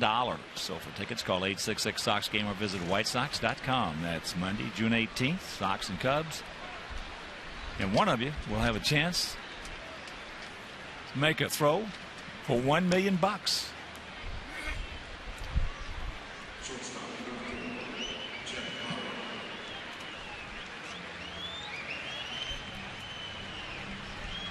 So 2 out runners at the corners as the 9th man to come to bat here. Jed Lowry 0 for 3.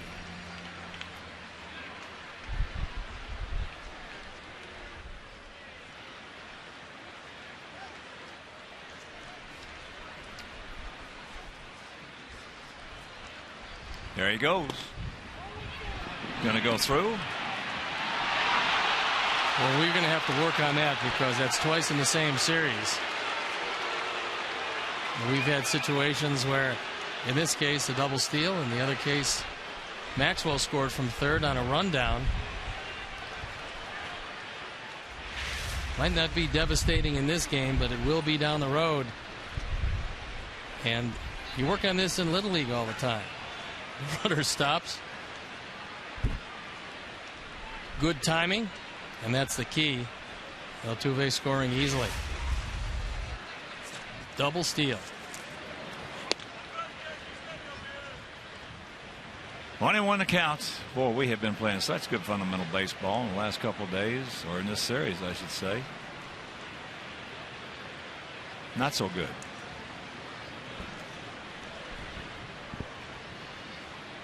Not so good. 9-3.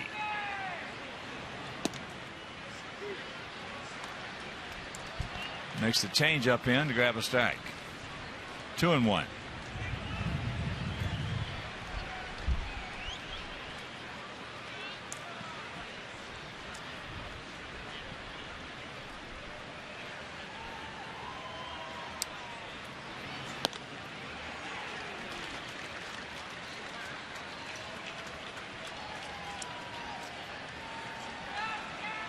You can bet it will be worked on. It has to be that, and they do a lot of that before the games. 2 out. And a full count. Lowry came over from Boston along with Kyle Whelan for Mark Melancon. And Melancon probably gave up 6 or 7 home runs, sent him down to the minor league. So a good deal for Houston. Got him. But a lot of damage is done as they put a 5 spot on the board, and they lead at 9-3.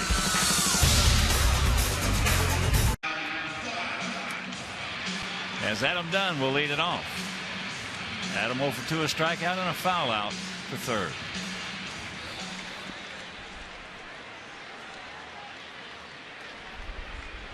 They got the shift on, the dramatic shift. With Johnson out there in right field.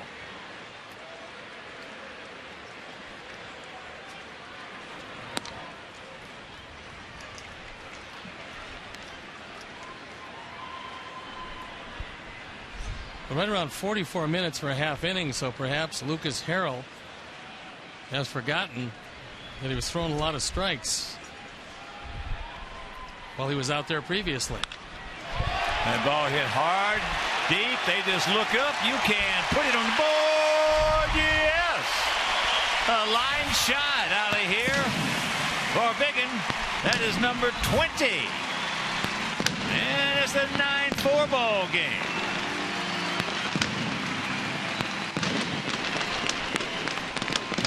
.46 driven in. And wind or no wind, it's a line drive rocket. Tied with Dwight Evans for 58th in our Ford home run replay. Just a little bit above the belt fastball, out away and gone.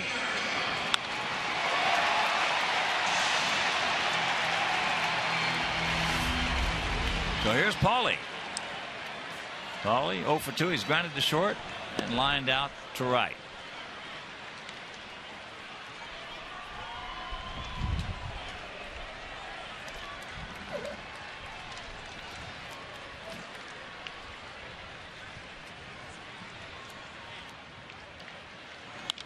And there's a base hit.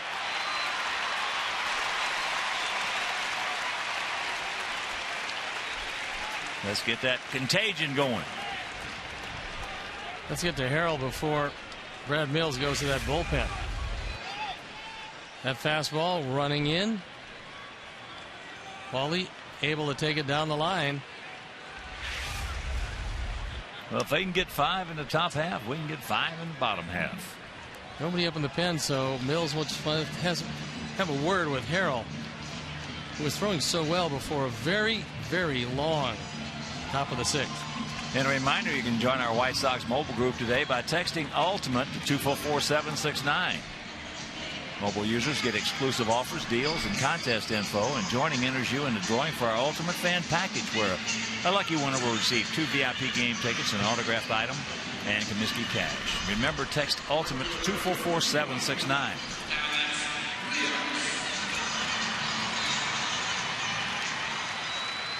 So here's Alex Rios is 1 for 2, a single, a stolen base, and a run scored. Breaking ball strike.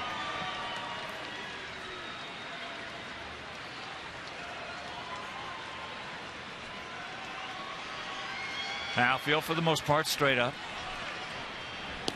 And that ball gets away.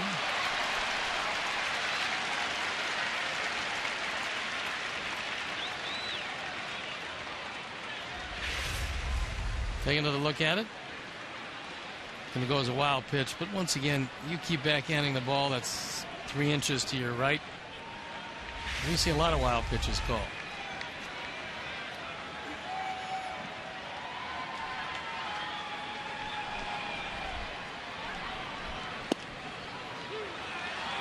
And that breaking ball catches the outside corner. Nissan's pitch tracks. We'll show you that. Just the outside of the outside corner.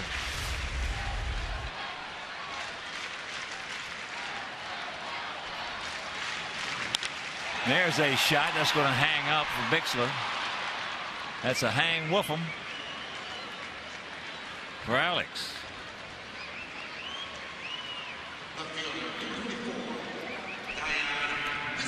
That'll bring up Tank. He is 0 for 2. He's due. Lopez loosening up in the bullpen.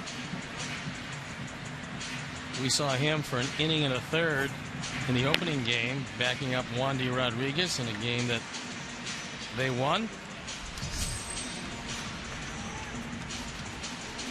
And Zach Stewart throwing in the bullpen.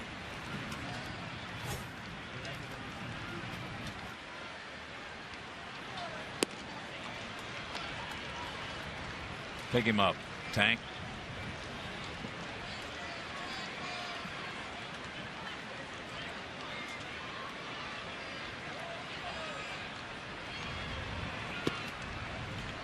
2-0 the count.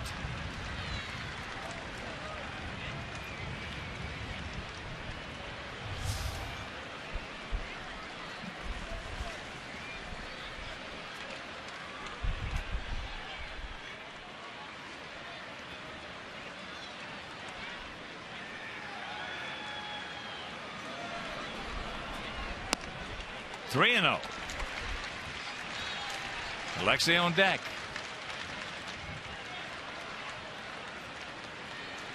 Snyder's just killing some time so Lopez can loosen up.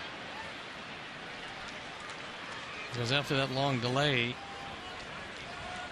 the decent stuff that Harrell had, he doesn't have anymore.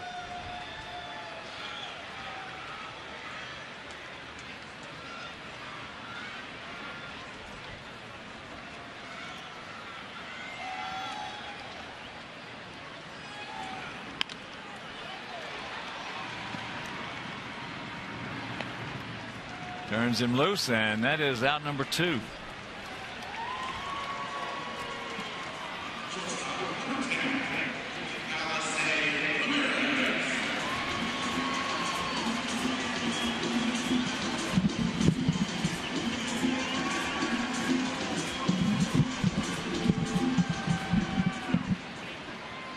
So here's Alexei.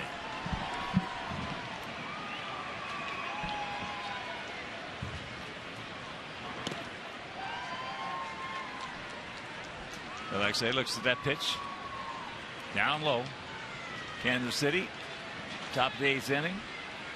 At Pittsburgh, Royals trail that game 3-2. Pittsburgh coming in 31-27.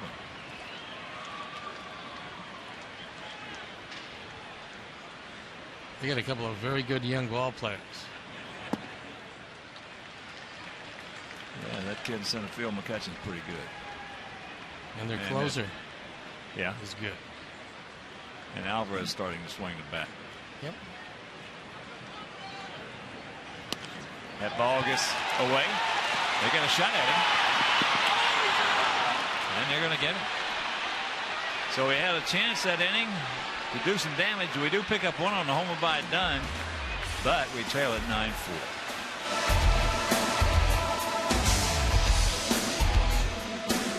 It's made by Houston. First it's Wallace, then it's Maxwell, then it's Lucas Harrell himself on a bare hand throw, and then it's the final out of the 6th inning. Ball gets away, Snyder gets to it, and Paulie runs into the tag.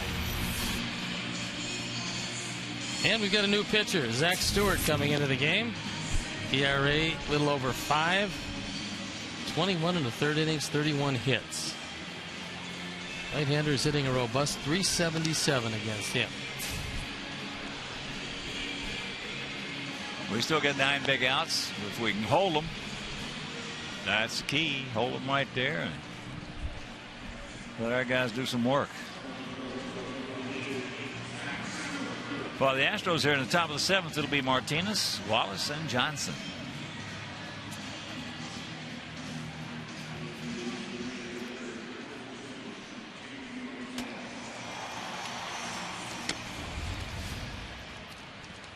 The Marlins have lost their 6th game in a row as Tampa Bay went down there in an interstate matchup and swept them in Miami. Joe Madden has his team back once again, residing in first place. That's amazing. It really is. That ball hit high and into center field. The one pitch went out. Martinez now 1 for 4. That homer leading off the second inning, his 6th of the season. That's amazing. That ball club being in first place without Longoria all this time. No kidding. Amazing they got to the playoffs last year. Yeah, again, it's an attitude. Attitude can overcome a lot of things. They think they can win. I think they can win, and they got the starting pitching to make it hold up.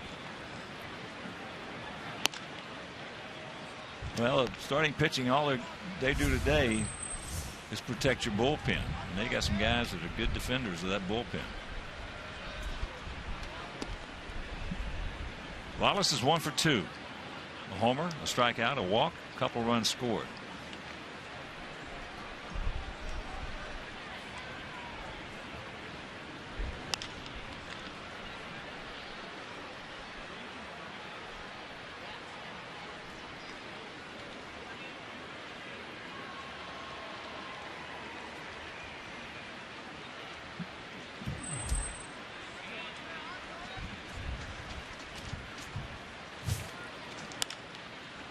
That ball into left field.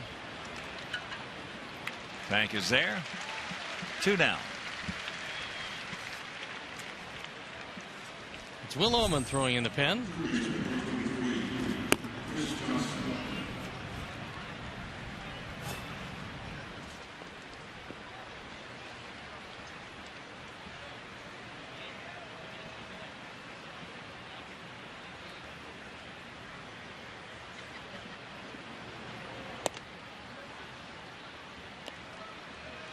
So here's Chris Johnson. Chris is 1 for 3, a single and a run scored at coming last inning.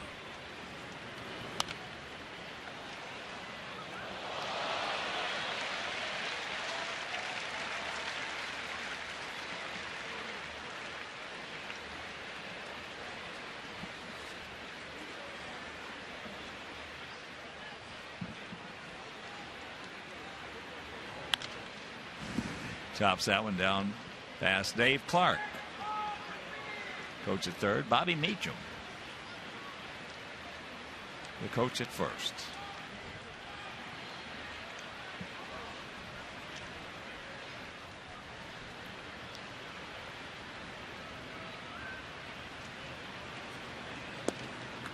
He gone.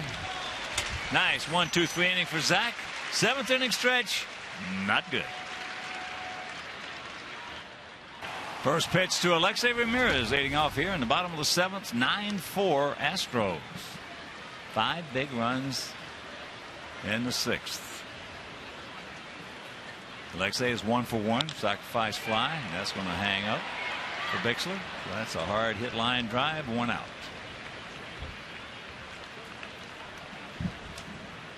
That'll bring up Tyler, who has walked and scored and grounded to short.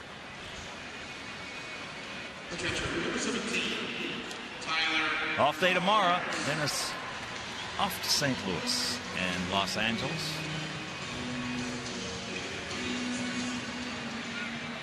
3 with the Cardinals, 3 with the Dodgers. Well, we're big Cardinal fans today as they're locked in a 1-1 tie with the Indians. That game at the top of the 7th. Well, Quintana's starting on Tuesday against Adam Wainwright. And on Wednesday, Jake Peavy against Lance Lynn, coming out of nowhere to be 9-2. He's had just an unbelievable year. There's the strike. And then Gavin Floyd against Jake Westbrook. Cardinals just got some more bad news. Jaime Garcia, their talented left-hander, lost for up to 6 weeks, maybe longer. He had a couple of great years. Yeah.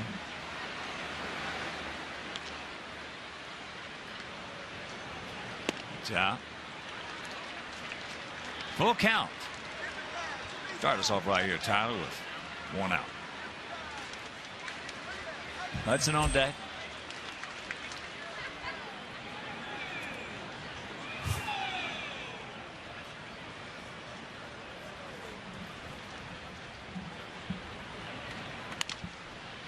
Nice snap right there by Lucas.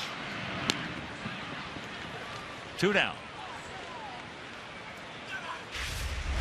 Here's what it looks like head-to-head Tuesday, Wednesday, and Thursday. We're getting 3 of their best. And hopefully interleague play on the road will be kind to our ball club this year.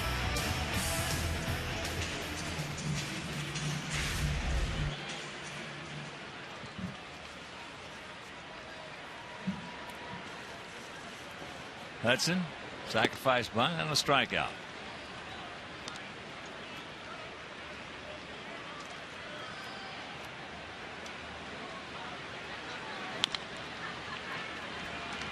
Chopper 2 hopper. That didn't take long. We're into the 8th.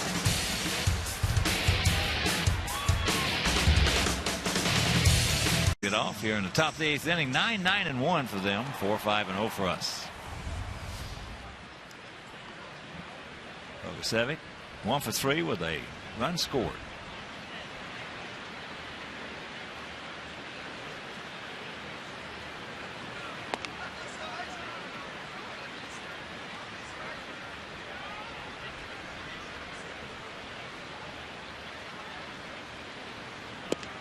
There's a strike.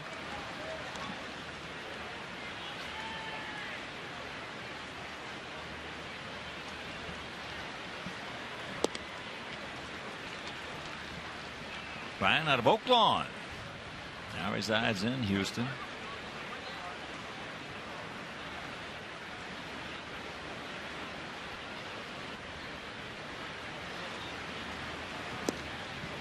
Two and 2.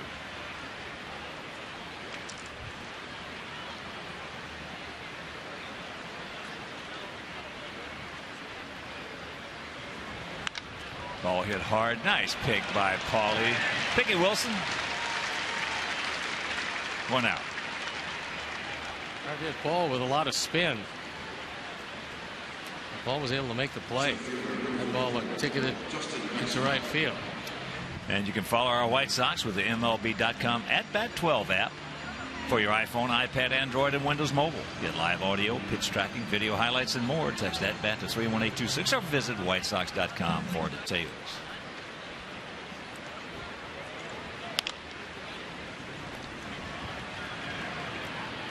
Two now. Maxwell's retired. He's been a hard man to retire. First time today. Here's what Maxwell did back in the 5th.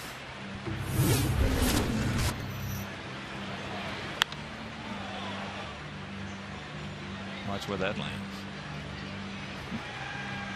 That's deep. Yep, a mammoth shot. That was deep. And here's Snyder. He had a big hit. 2 out.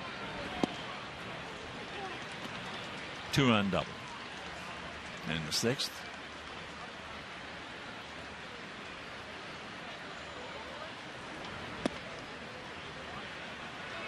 He did not go. And the count 1-1. That Cleveland St. Louis game now in the bottom of the 7th. Tied at 1. Ubaldo Jimenez pitching for the Tribe. Limited St. Louis to 4 hits to this point. So Ubaldo looks like he's got his mechanics straightened out. I watched a few innings of that game he pitched against the Tigers. He had good stuff. They won 19 in Colorado one year, and everything seemed to fit together, and all of a sudden things just fell apart. He's got a lot of moving parts in that big frame.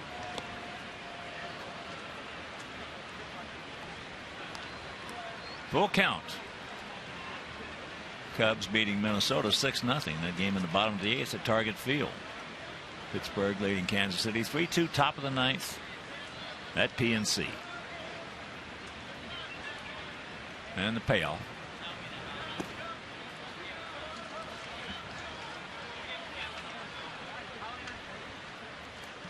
So the 2-out walk to Snyder goes back to the top of the order now with Jose Altuve. Altuve. An RBI single and a run scored in the 6th.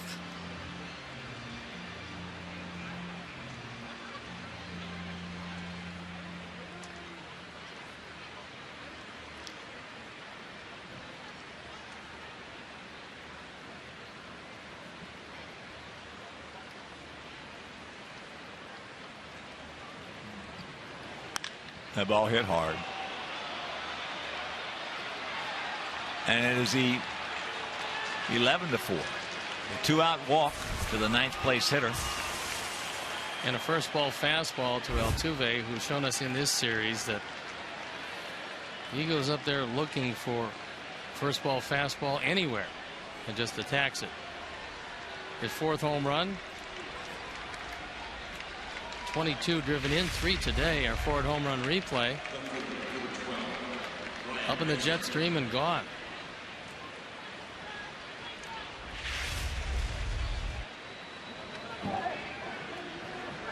So here's Bixler. It's just been a bad game.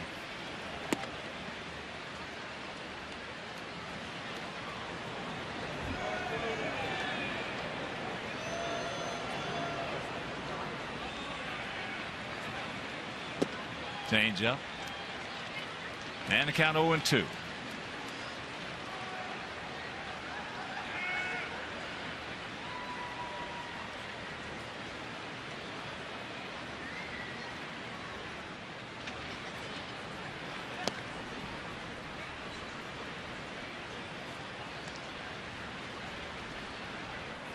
$11, 10, and 1 for them. 4, 5, and 0 for us.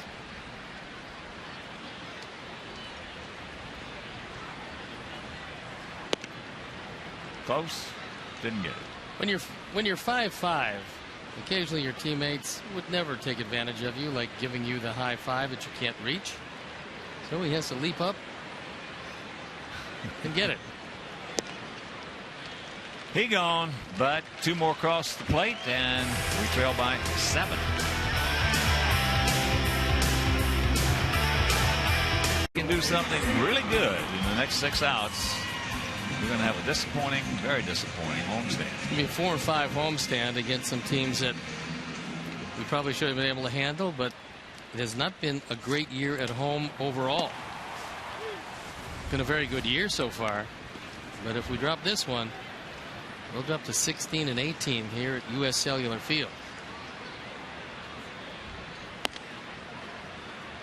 1-1 to count. Alejandro is 1 for 3 with an RBI.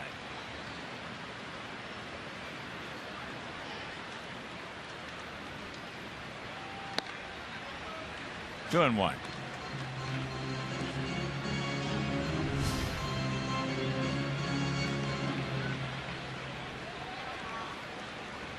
About to deliver pitch number 106.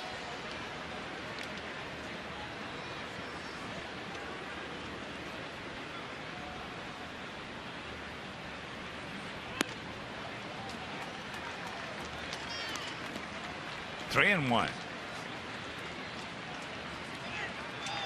We need a lot of base runners. That's into left field. Bixler.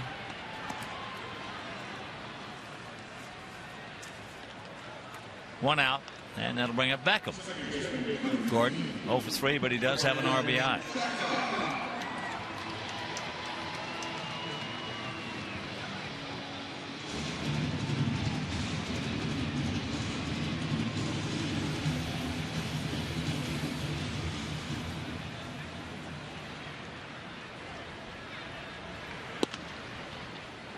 Takes first pitch strike.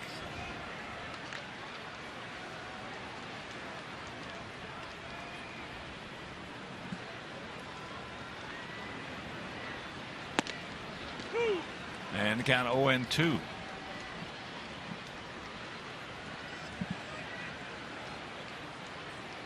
Done on deck. That ball hit hard into right field. Stretch, get over his head. It will. Short hops the fence. So Gordon into second with his 9th 2-bagger.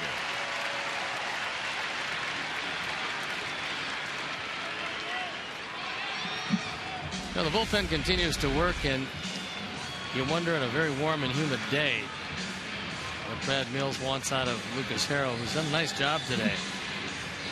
And I don't think you can wonder any longer because he's coming out. He points to the pen. So that will be it for the former White Sox, Lucas Harrell, who did a nice job today. And we'll be back.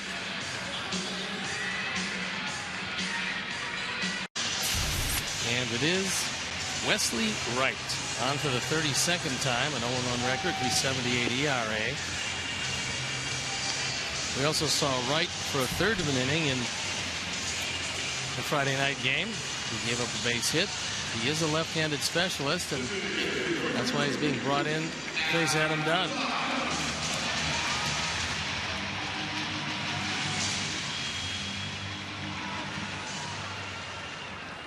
So here's Adam. 1 for 3 today.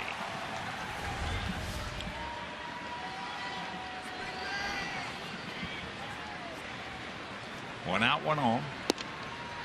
First pitch. And here's what he did leading off the 6th.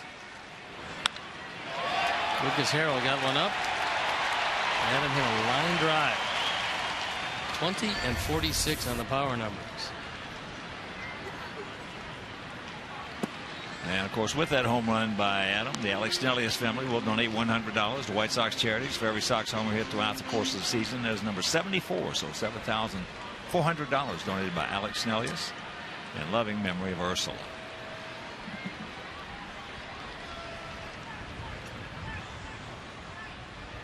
The 0-2.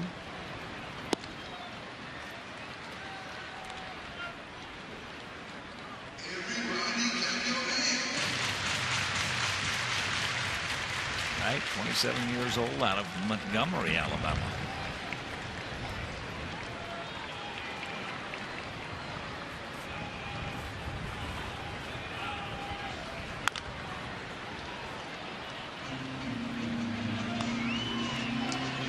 Eleven runs, 10 hits, 1 error for them. 4 runs, 6 hits, no errors for us.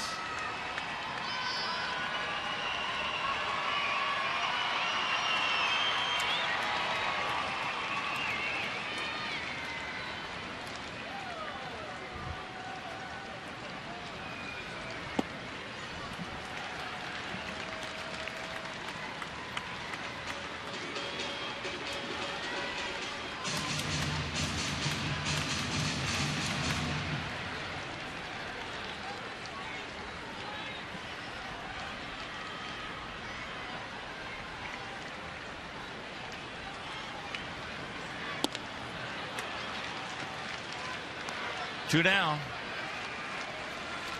And here comes the skipper, Brad Mills. Wright does his thing.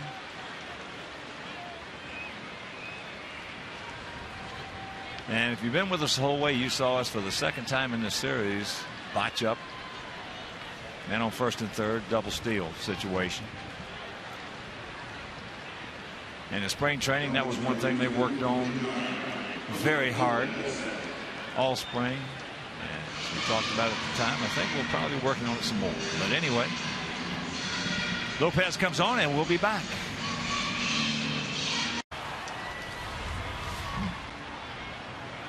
Back in the second, 2 down here in the bottom of the 8th. And we're in bad shape.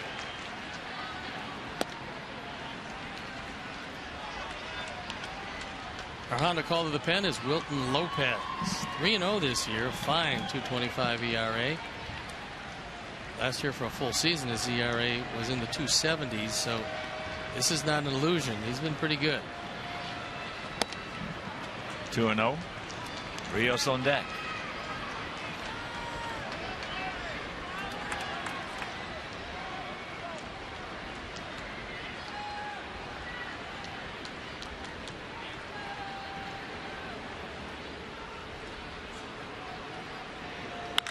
The high and deep.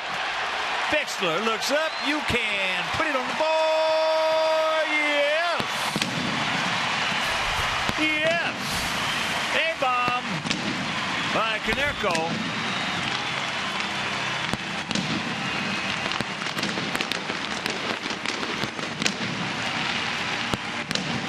it's 11-6 ball game.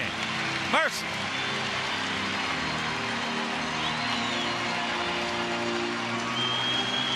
Twelfth home run. He's now driven in 35 as our forward home run replay.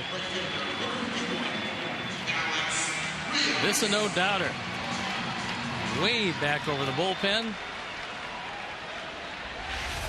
And a 5-run deficit. Anything can happen. Alex is 1 for 3. A single, a stolen base, a run scored, and last time up just hit a rocket right to Bixler and left. There's a chopper to Hopper deep in the hole. And that'll retire the side, but not before Paulie cranks out number 12, and we'll go to the 9th. RA 566, and Will is on for the 26th time. 5-run deficit. He'd like to hold it right there. Turn it over to the offense, see what they can do.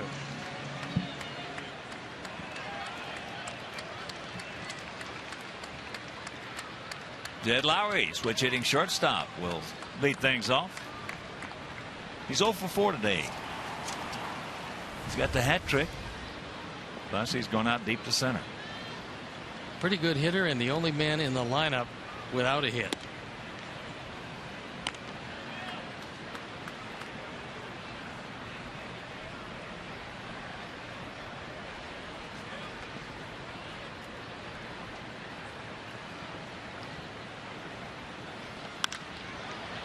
That ball into center field deep. Piazza back on the track.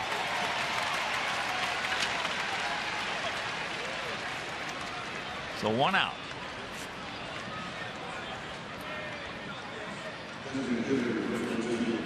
And here's Martinez, who's 1 for 4 with a homer.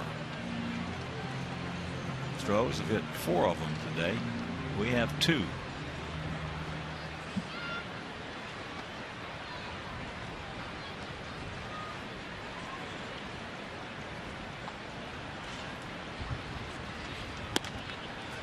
Takes a strike on the outside corner.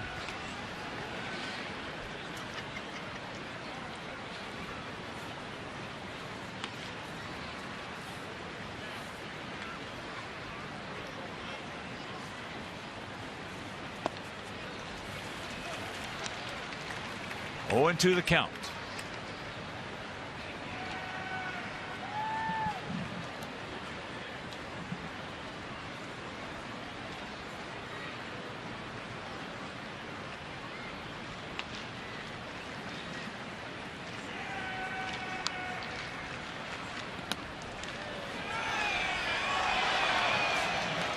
It's the first time I've seen that in a while. The ball hit in front of the plate, off the catcher, and over the screen.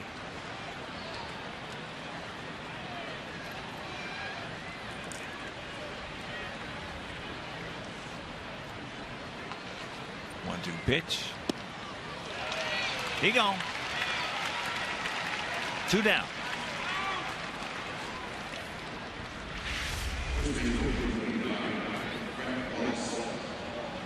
High breaky. We got him. 13 strikeouts for our pitching today, but we trail it by 5 runs. So here's Wallace. He's 1 for 3 with a homer.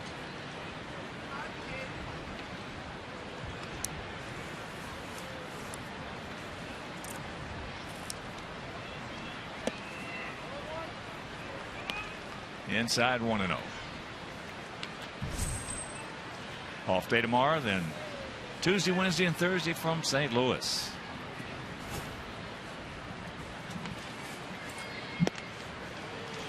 Tuesday game. It'll be Quintana against Wainwright, and that game will be over WCIU. Wednesday and Thursday, right back here on Comcast Sportsnet. Chopper, and that's fair ball.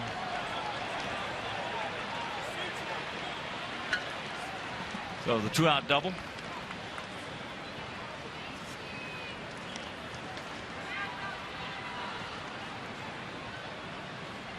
That ball looked like it hit off a trampoline. Hit it right in front of the plate. Bounces straight up in the air.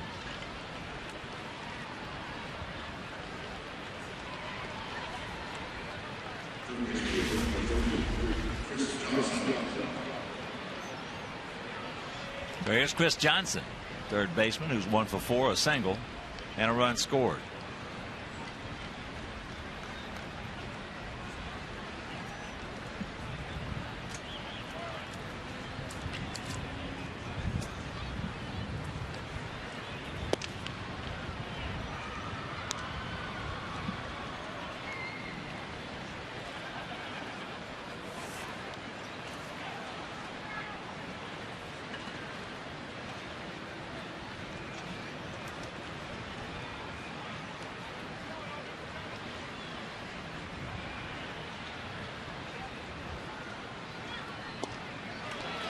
Count evens. 1-1 to Johnson.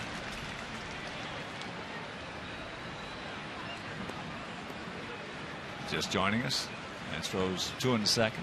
We scored 2 in the third. We added 1 in the fourth. We led it 3-2. Then they scored 2 in the fifth to take a 4-3 lead. We broke it open with 5 in the sixth and 2 in the eighth. 11-6 Houston. Guard dugout.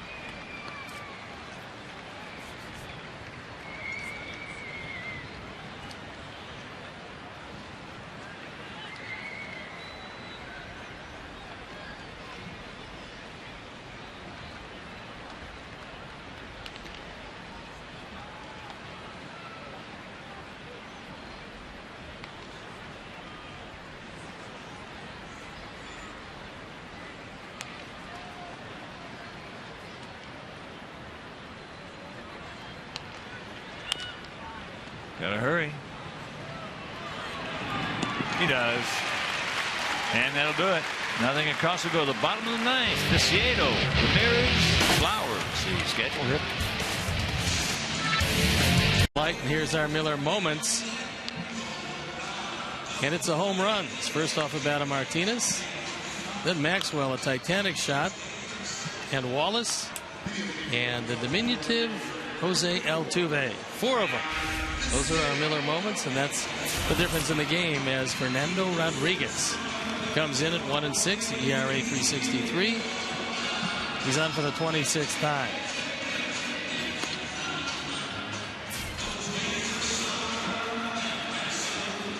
Well, we got a lot of work to do and not much time to do it in. Trailing 11-6, 11-11-1 for them. 6-7-0 for us.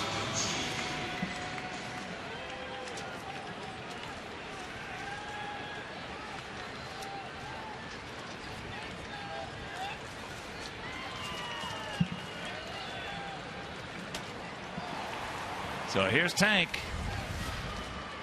Tank's 0 for 3.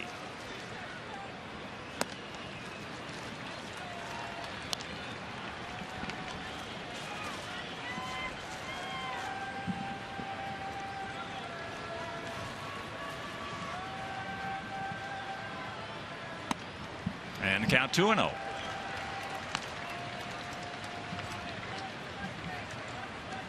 Bottom of the 8th in St. Louis, still tied at 1 with Cleveland.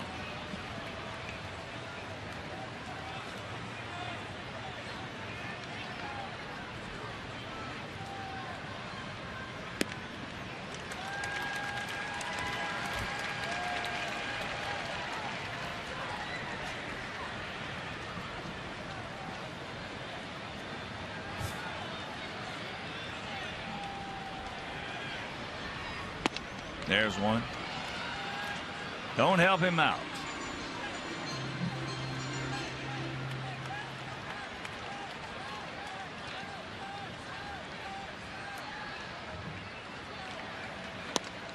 And there's a dreaded leadoff walk.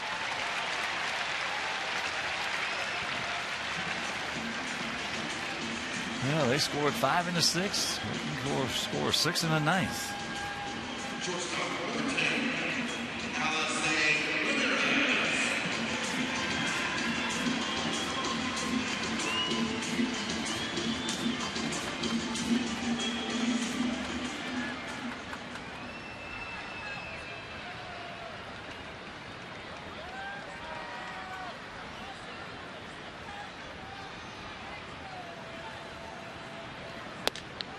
And that's high. Snyder wants to go out and have a little confab. Bullpen up and going, so Rodriguez, who doesn't have a real good record, I don't think he's going to be out there too long if he can't get the ball over.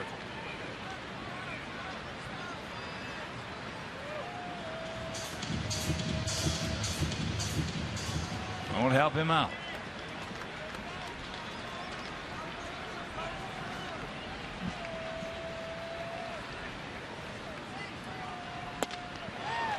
Juno.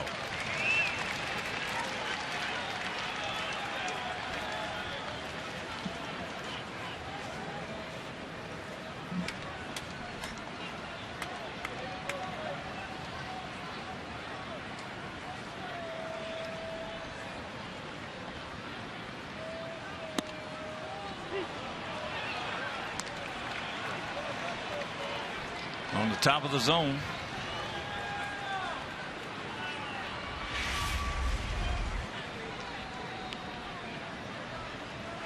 Nissan pitch tracks on part of the plate. 3-1. Flowers on deck.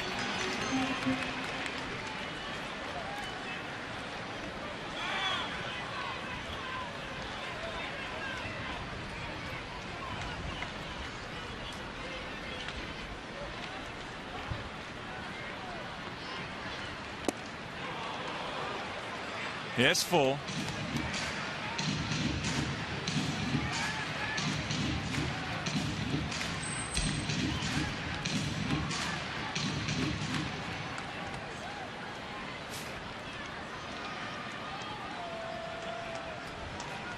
Thought 4-base hit right here, Lexi.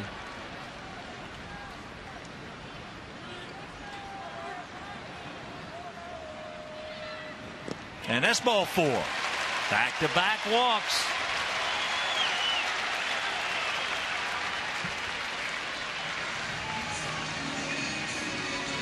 Doug Brocail coming out to have a talk with him. Even in a 5-run game. A day as lively as this one at the ballpark, things can get away from you in a hurry.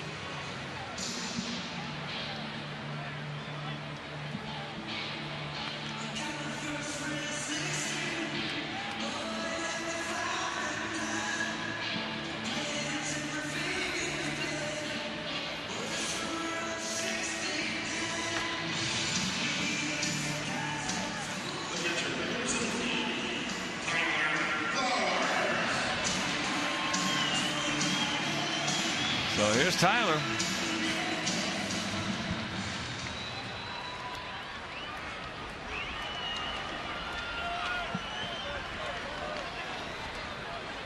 Tyler's 0 for 2 with a walk and a run scored.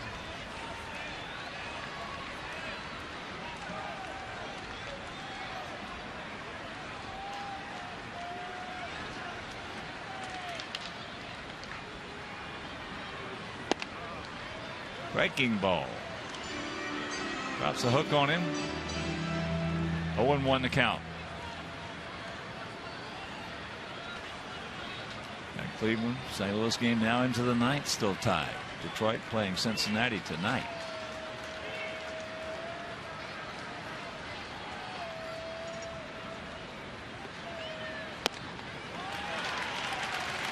Up high, 1-1. Well, regardless of what happens here, and regardless of what happens in St. Louis, he's going to go on this road trip in first place.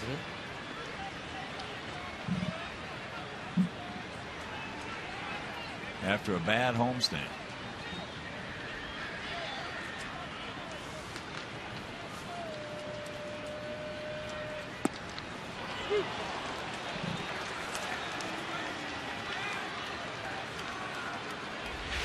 Nissan pitch tracks, and Rodriguez gets a break.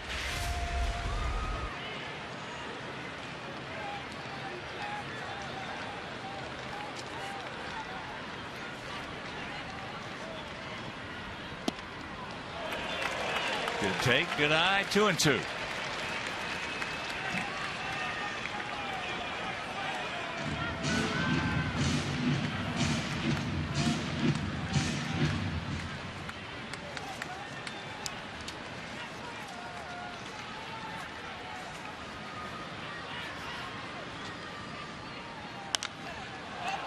That's popped up, trying to come back, but it won't.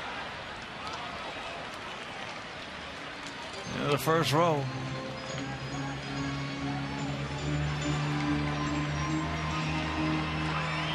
So 2 balls, 2 strikes, 2 on, nobody out here in the bottom of the 9th.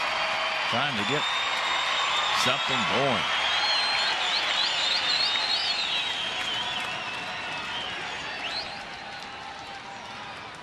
Not only the youngsters are happy with the souvenir.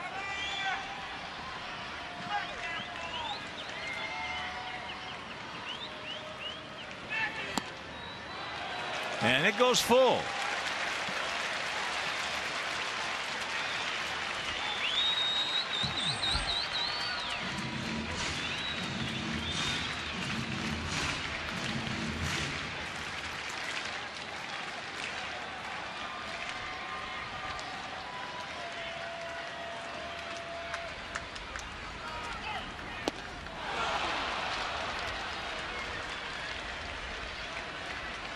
One out. He got him. Just reached back, got a little something extra, and threw a fastball by Tyler.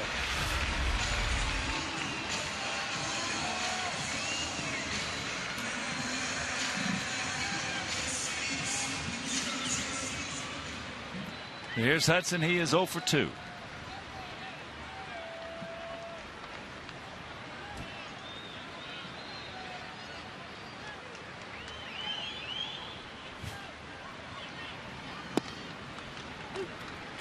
Rodriguez gets the first pitch strike on him. Hudson has a sacrifice bunt, a strikeout, and a ground out to second.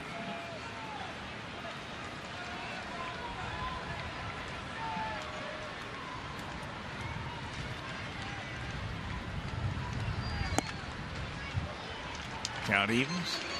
That pitch up.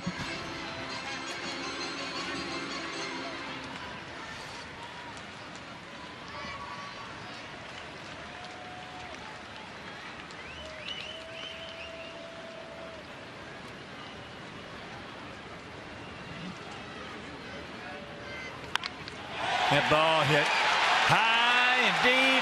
He looks up. You can put it on the board. Yes.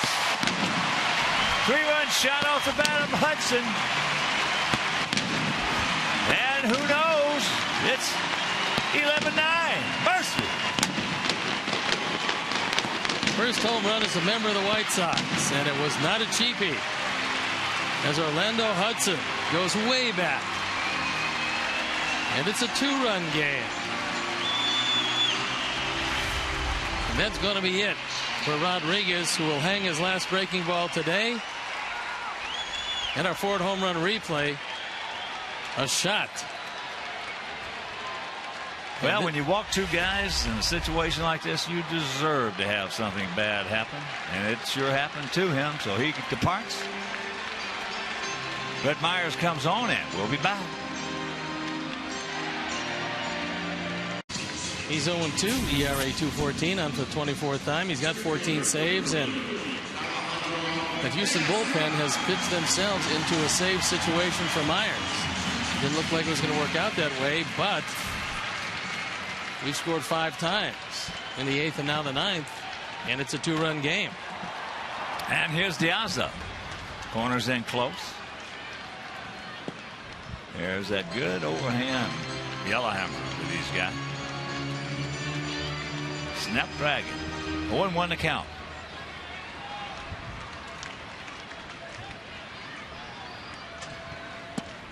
Checks it up to even the count at 1. Beckham on deck and Adam Dunn in the hole. So let's get 1 or 2 guys on here.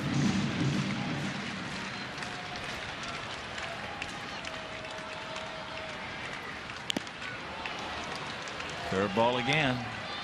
He's got a Jim Dandy.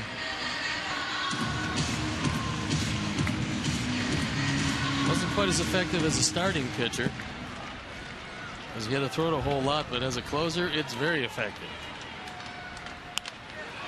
That fastball popped up into right field. And that's out number 2. So it's up to Gordon to get on.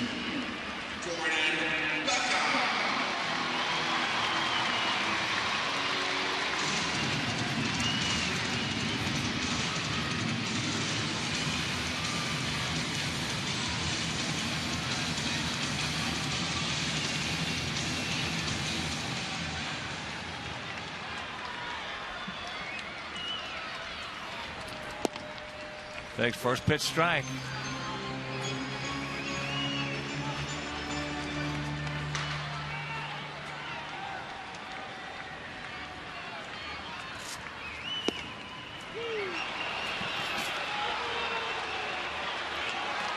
Oh, and 2. We're down to our last bullet. Sharp breaking ball. But the corner.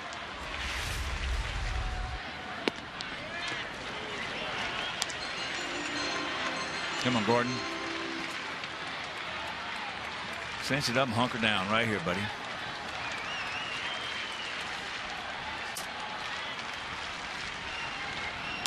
That ball hit hard into right field. And this ball game is over. So the Sox try, coming up with 3 here in the bottom of the 9th inning. But Steve, a very disappointing homestand. It really was. It was 4-5 against some teams that we probably should have handled. We're 2 under 500 here. But going on the road where we've played very good baseball, we're still going to have the lead over Cleveland one way or the other. Have to root for St. Louis at least for the time being before the off day tomorrow, which I think everybody's going to appreciate. Then it's on to 2 National League cities, and we'll see if we can do it without the DH. All right, let's check out our GMC player of the game. It is the center fielder, Justin Maxwell. A bomb, a tremendous home run, 461 feet. They measured it out. Our GMC player of the game. So to my partner, Steve Stone, our director, Jim Angio, our producer, Mike Leary, our associate producer, Dave Ross, our technical manager, Mark Harper. The executive producer, Jim Corno Jr., also for the mayor, Mean Joe Booth, and up here in the booth, Mike Mayer, Frank D'Amato, Jeff Hilbert, Doug Bullard from Sound. This is a Hawk. So long, everybody. You've been watching Chicago White Sox baseball on Comcast.